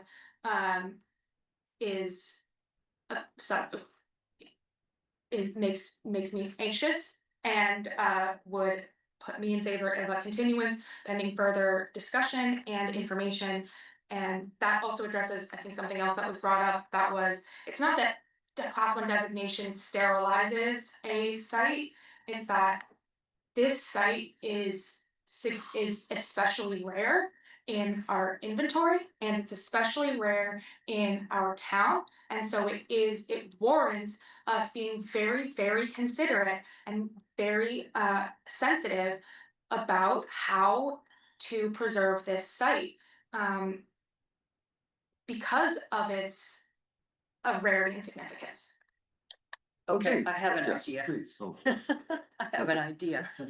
I'm thinking that if we go back to this idea of defining what the boundary is of the contributing portion of this site, but we could do that as a condition of approval. We can also, I don't know exactly how we craft it, but I think as a condition of approval, there needs to be, it's not maybe just a monitor on site, at least I'm trying to think of what they call it, when they just at least do a walkover, or like you said, contact the tribe and see if they have any information on this site. And, and also require a monitor, certainly based on their findings. And then we'll limit our continuance to, which we do have information, but a presentation on the project itself. And then we can all comment on what we believe the impacts of the project are. Because again, I think the project is independent of the boundary. The project is really relating to the whole site. So I think if we isolate that we could come back. Unless you think that we have all the information we need now, but I don't know if everybody feels like they do in terms of the actual project. Staff recommendation on this? So wait, hold on here. So are we thinking of no longer asking for continuance? Typically, in my experience, staff would say, okay, well, we've heard everything now, why don't we come up, why don't we do this? Then we give you a response. But I kind of heard a little back and forth and I don't really know, and I'm putting you on the spot here. I see. So if I'm understanding correctly, what you're proposing is, kind of. Bifurcating the conditions a little bit, so that there be some elements that were approved as conditioned. And then some elements that were continued. That we discussed, no, these wouldn't be continued. We Okay. had there's these 4 conditions, and at the beginning of the meeting, I asked that there be. Other conditions, one of which was to define the boundaries. Yep. For the contributing portion, archaeological monitoring. For both prehistoric, historic archaeology, and then I also asked for some professional photography of the site before any more ground disturbance happens. So those could sort of stand. But I think there's still the big issue of, does this project have an impact on this historical resource? And is the impact sufficient to? I mean, we have to also make a determination really that the project impact. It's going to have an impact. Any building's gonna have an impact. Is it sufficient to render the resource no longer eligible? So, Yeah. And I would say it wouldn't. do you mind if I reflect that back to you to make sure I got it? So now what I think I hear you saying, or what I now understand you to be saying, is the conditions that were discussed earlier. Adding some archaeological survey, and monitoring the photography, defining the site boundary.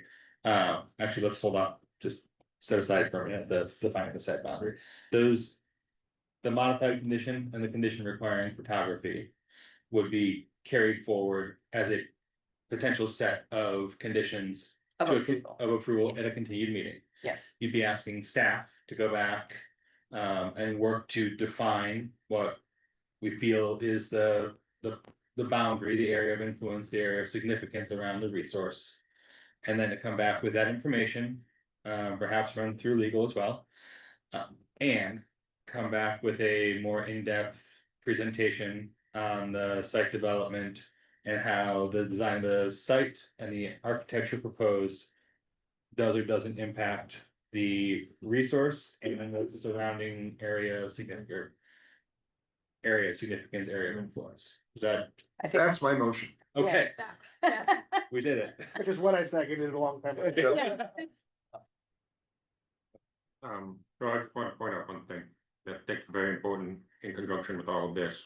So if you look at the conditions, condition 2 and in condition 3 and 4. There's the preservation, conservation, treatment of existing room, repair and treatment of the historic resource will be required prior to the start of the work in accordance with the approved maintenance plan. For me, this is the thing. Sometimes you do all this stuff and then work begins and all of a sudden you find that the proper review or work hadn't been done beforehand, and then they have to stop things, and at that point, something could have already been damaged. And then the second one is amend Mills Act agreement, complete amendment to the agreement for compliance as it relates to conditions of the property prior to the issuance of the building permit. There's another thing that happens a lot, that the building permit gets issued without the proper review, and in this case, critical review and assessment needs to be done. So I think fleshing out the condition and the extent of the details of these conditions is exactly what we need and what we're asking for. So can, based on what you're hearing and the way we seem to be moving with a decision or motion tonight, can the owner or the applicant appeal this? You're asking whether they can appeal continuance. Correct. The reason I'm asking is because if they don't like what we're talking about tonight, and they decide to apply to have this designation reversed, we could be in critical danger of losing this as resource where the city council might actually. Not unprecedented, the city council could agree with the applicant that, oh, this is a bunch of hooey and we're gonna go ahead and rescind or revoke the Cleveland designation, so we have to be cautious and we have to make sure that all of these questions are properly answered. I personally don't believe the applicant would do that, but then again, there's no way to know. So, Appeal do you have any light to shed on that? So a continuance is not considered a final action Right. by this body, so it would not in and of itself be appealable. I think the Right. applicant could be within their rights to say, thank you so much, but we're requesting you take action, and then, you know, you would use your judgment to decide where to go from there. At another meeting. And it wouldn't be now, obviously. Right? Or you're saying invite the applicant back up and say, I don't understand. Now, I'm saying I think the applicant would be within their right to, say, well, we don't really plan on doing any of that, we would like you to make a final action because, you know. Oh, Let's at say- the next meeting. Yeah. They could say, they could request final action just in. If their intent was just to move forward with an appeal, then it would be a savings to their project. Okay, so member Hampton. I was just wondering on the condition you mentioned, preservation conservation treatment of existing ruins, if maybe that could just be expanded. Because preservation, conservation could actually ruin a resource if it's not done correctly. Are you suggesting, like, this would be subject to staff review and approval, and are you suggesting that, you know, this would be done according to like the Secretary of Interior standards? Correct, So, so, you know, whatever professional conservation standards for the materials, um, not just like, we're gonna wash it with soap and right, so in sandblast it. sequencing, is to provide the long-term maintenance plan in accordance with the guidelines set by the national standards, that have that plan reviewed and approved by staff. Okay, And then the preservation and treatment okay. should be done in accordance to that approved.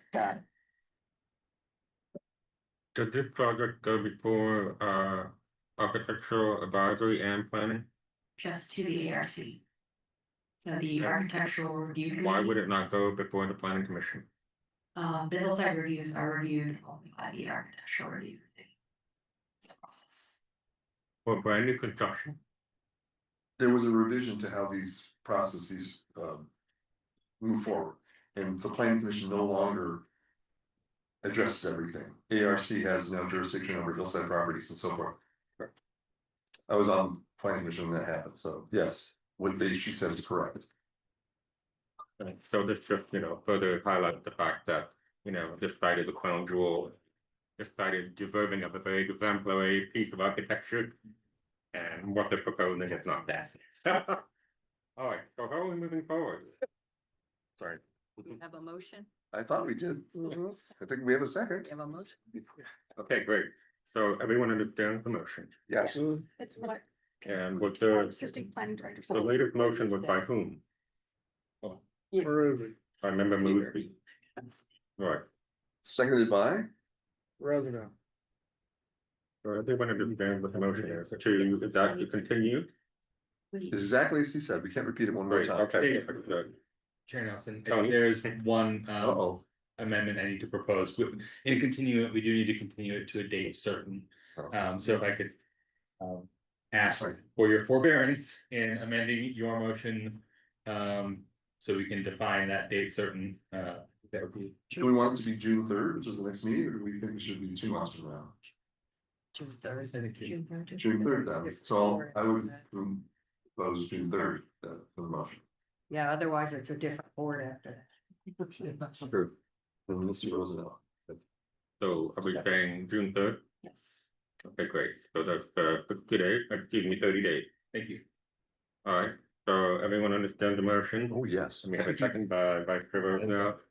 So now we're going to vote and move on. Okay, all right, so everyone in understanding and agreement of what we're voting on. Wonderful. All those in favor, please say aye. Aye. Aye.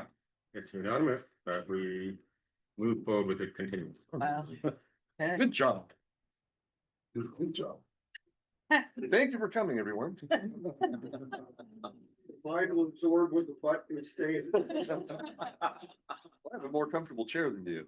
The chair. All right. You know, the thing is, let's just be honest here. I guess I said, I have to do it online.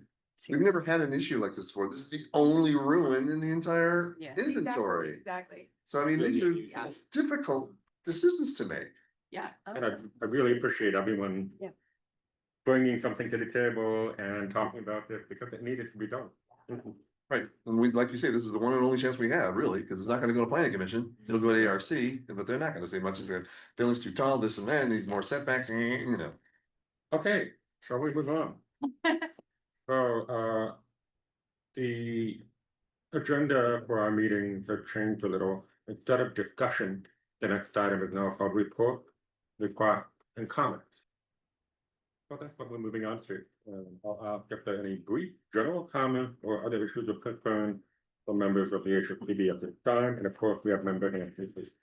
These are gonna be really brief. I just wanted to reiterate, based on the first project that we saw, my recommendation back in November 6th of 2024 to recommend a future agenda item to discuss CEQA as it relates to the inventory and the ordinance with regard to proposed alterations to contributing buildings and non-contributing buildings within potential historic districts. I also wanted to bring up again this idea that we brought up in October of, we asked for some clarity of why we were a board, not a commission. We never got any follow-up, and I think maybe the perception of boards at the time this board was created, but maybe the perception, I think, has changed in terms of the contribution of preservation to all sorts of aspects of, of importance to the overall character of Palm Springs tourism, et cetera, et cetera. I also had a thought that maybe it would be a good idea to consider design guidelines that would not be enforceable, but in light of, again, the first project that we heard that relates to 8.05.130 of the municipal code, we could develop design guidelines that would not be enforceable, but guidelines generally aren't. That's why they call them guidelines. To give people ideas of when they do alterations to contributors, just some good recommendations for what is a good thing to do and what is not, particularly with regard to things like carports and what you do in the front. And I think, a lot of people just don't know. And if they had some sort of information in their hands, nobody's gonna say you can't have a garage, but there are better ways to do it than others, to maintain the overall streetscape. So just a thought I'd throw out there, just something for us to consider that would help with these properties that are not designated. And then I was also wondering, is taking no action and voting on it an action? Maybe you could ask the city attorney of that. Because when we took no action on those cases, I think aren't we taking an action because we all voted on it? And by taking an action, we're saying that the property is not a historical resource. Were you referring to something specific? Today, when we take action on the cases where there's a contributor to in a historic district, we're essentially saying it's not a historic resource. Maybe I'm wrong, maybe I'm not a lawyer. But I was just curious about the idea of taking no action and then voting on it. So in the case, in that first case before you all today, the taking no action in that instance. Essentially is not staying the construction project to pause for the site to be nominated. It doesn't necessarily preclude somebody from subsequently coming in now, after it's modified, perhaps not so much, but it's essentially you all saying that you don't feel there is sufficient. It doesn't sufficiently meet the standards of integrity and significance to warrant stopping the project as proposed to allow it to be put on. Could it maybe be reworded like that? I think so. In I the believe that future? language comes from the ordinance. I think as we Oh. work through our zoning Okay. code project that we're Yeah. underway right now. I see. I think that's actually, that makes sense in terms of a potential wordsmithing. Yeah, Uh, okay. Yeah, if it actually says, yeah, these are your things, take no action, so that you're just taking it right from the ordinance. But Okay. the zoning code revision doesn't affect the ordinance. well, we are gonna be looking at the aspects of the historic preservation ordinance through the zoning code project. We are, but we need to have somebody that provides input on that, because we have, both of us have, I'm sure others have a lot of ideas. About how we could improve the ordinance. And that, It sounds like now's the time. well, soon is the time, but yes. Well, that needs to be agendized, I think, in the subcommittee setup. That would be my recommendation. Because the last time this happened, however it happened, we meaning the community. Strongly push for an integrity evaluation, or it's not really a criteria, is it, for a designation? Because the integrity never was included as something that was necessary, and that was a big issue. So I'm sure there are other issues, and I know there are other issues that need to be addressed. So I may have spoken imprecisely. I Aha. think we're gonna be looking at general improvements. General future improvements to the historic preservation section of the ordinance. To the extent that they may be able to be operationalized to the zoning code project, great, but it will be to inform future work. On the, That's what you're saying. That's very confusing. yeah. How would you so even we're know not- unless we make a proposal? We're not actually changing the zoning code ordinance through, sorry, the historic preservation ordinance through the zoning code project. We are looking at the historic preservation ordinance. Consider an audit. Well, I can add things to the audit. I mean, we can all add things to the audit. None of this is to take anything away from the idea of having a subcommittee of historic preservation. Historic Okay, I preservation. just don't wanna lose an opportunity, and then, 6 months, we say, well, you had your chance during the zoning, review. It's a little late now, I mean. It's a point well taken. Okay, Any other board member comment? Yeah, on this matter? Yeah. Oh, no. Wait, no, just in general. Oh, in general, yeah, okay, I do have a question. This is, just, we had discussed many months ago at this point about the local grant application, and I know that, you know, grants and such as that are in probably in flux at this moment in time, but, the state grants, Update? right? We'll get that in the staff comment, we could say that for them. Yeah. So we'll address that in the staff comment. Any other Okay. just brief general comment? Eric, now, please. Very brief, the symposium was outstanding. Thank you to all who helped organize, our producers, everything like that. Very good. Speakers were great. yes. Yeah. And the kids and the models and all that. And all the hard work she did behind the scenes that we were Yeah, not, you did a great job, Sarah. she protected us. And you did a good job in your presentation, everything, it was very professional, it was really, the whole Yeah. event was terrific. It's very good. I think Sarah and Dick Paquette and Deborah and Richard Oval and the PSA deserve the lion's share of Yeah. our congratulations, and without them, this would not have happened. Definitely. It's a really great collaboration and partnership, which I hope can continue with the next HPV. I did have one general comment. I was on a hike today in Irby. Only my second time having hiked up there in the last year. I went by 2805 Amber Trail, which came before this board over a year ago. And some of you were part of that. You may remember the Fight River.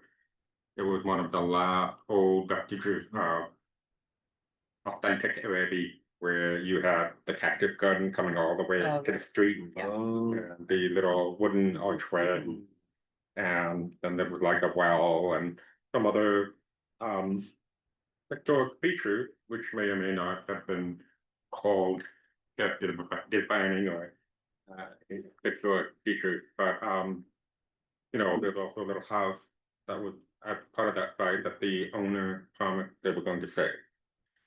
So as I was driving down there, I literally had to double take and I was like, oh my god, because it's just this modern CMU concrete block wall now. And all of that historic landscape is gone. There's no more cacti. There's no vestiges of original herby on that parcel anymore. You see the modern construction. It's just like every other cookie cutter mid-century modern inspired house here. And there's an air conditioner right on the front of the building facing the street.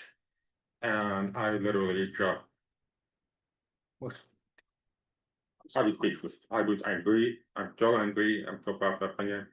But I was able to see kind of over the wall that the little house is still there in the middle of the property with the camas tree.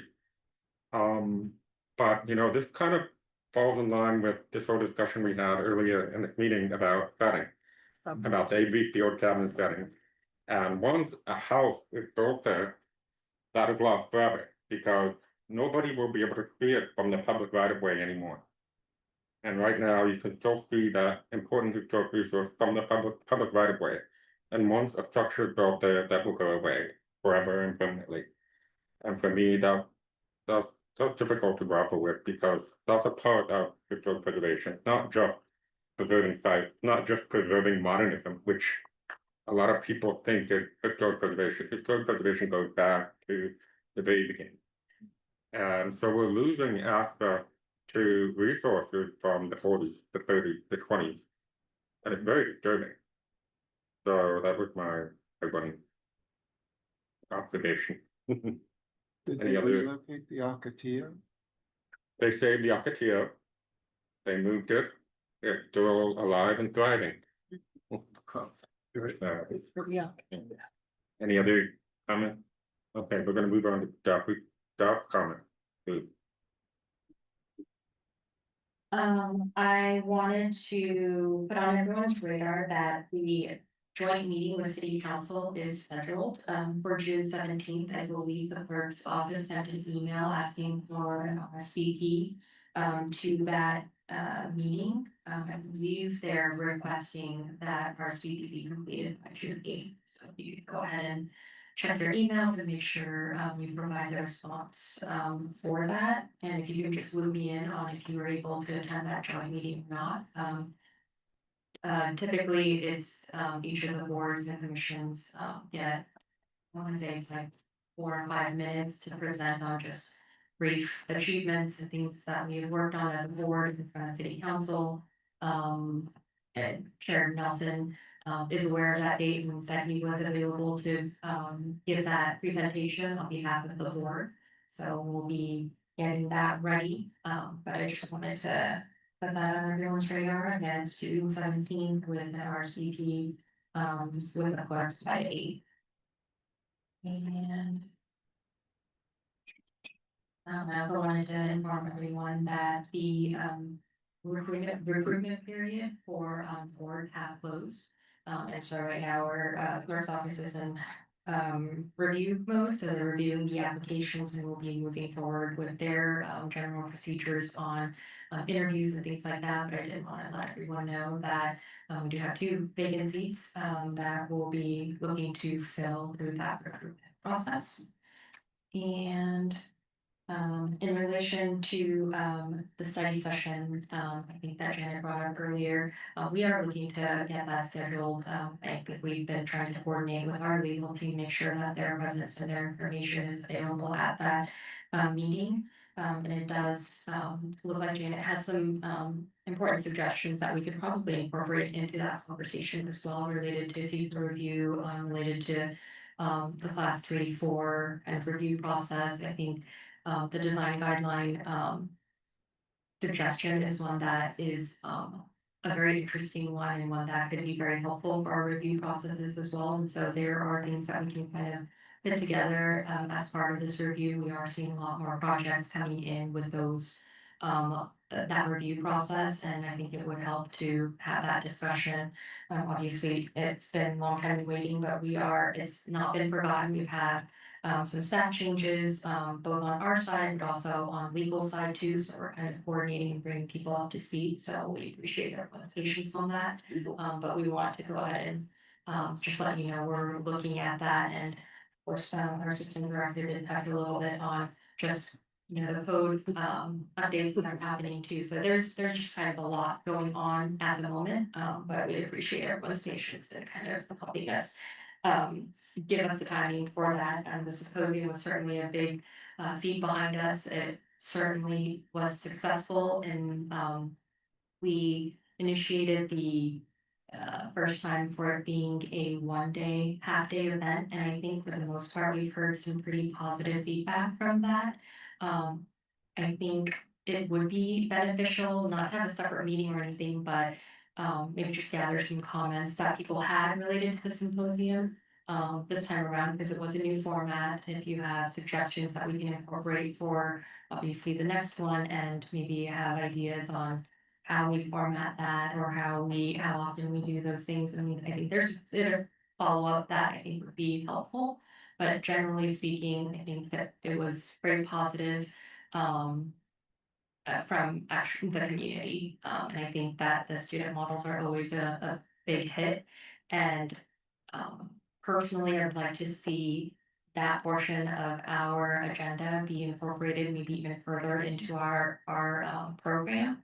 I know that they have it on display, but maybe even go a little bit further and see how we can incorporate students as part of the goal to educate and inform our community. And so they are super excited when they're a part of it, and I think it is really an exciting piece for us to engage with students and be able to help with that education process for reservation, because certainly there will be the next ones who will be sitting here, staying here. So I think it's really, really important that we get them involved with our process early on, and we certainly will help them as well. I think that is all I have for everyone today. Thank you for a very robust discussion today. There's maybe item. The grant. Oh, I'm sorry. So the CLG, as CLG, we have the ability to apply for a grant, as you all know. The last time I reached out, they are waiting for updates on how to, what information they're getting in relation to the grants and the distribution of that. And so we do not have a deadline yet, but we'll be kind of watching their timeline, and it's one that they need to wait for clarification on before we can start looking at putting together an application. So that was kind of the last direction I received last week. So Are we on the next agenda? Are we voting for new board member, or do we do that in July? I think we typically do that in July. So after everyone's been, so and voting on the chair and the vice chair. Thank you. Thank you for that. And a quick noting that the symposium originally started at a half-day format. Oh. They just be going right back to how it began. I think they got very ambitious very quickly. Yeah. So I think that concludes everything. Thank you all for a very robust meeting. I think it was wonderful. And we will adjourn to our regular scheduled meeting on Tuesday, June 3rd, 2025 at 5:30 p.m. here in the large conference room at City Hall. Thank you all for being here. Chris Minran.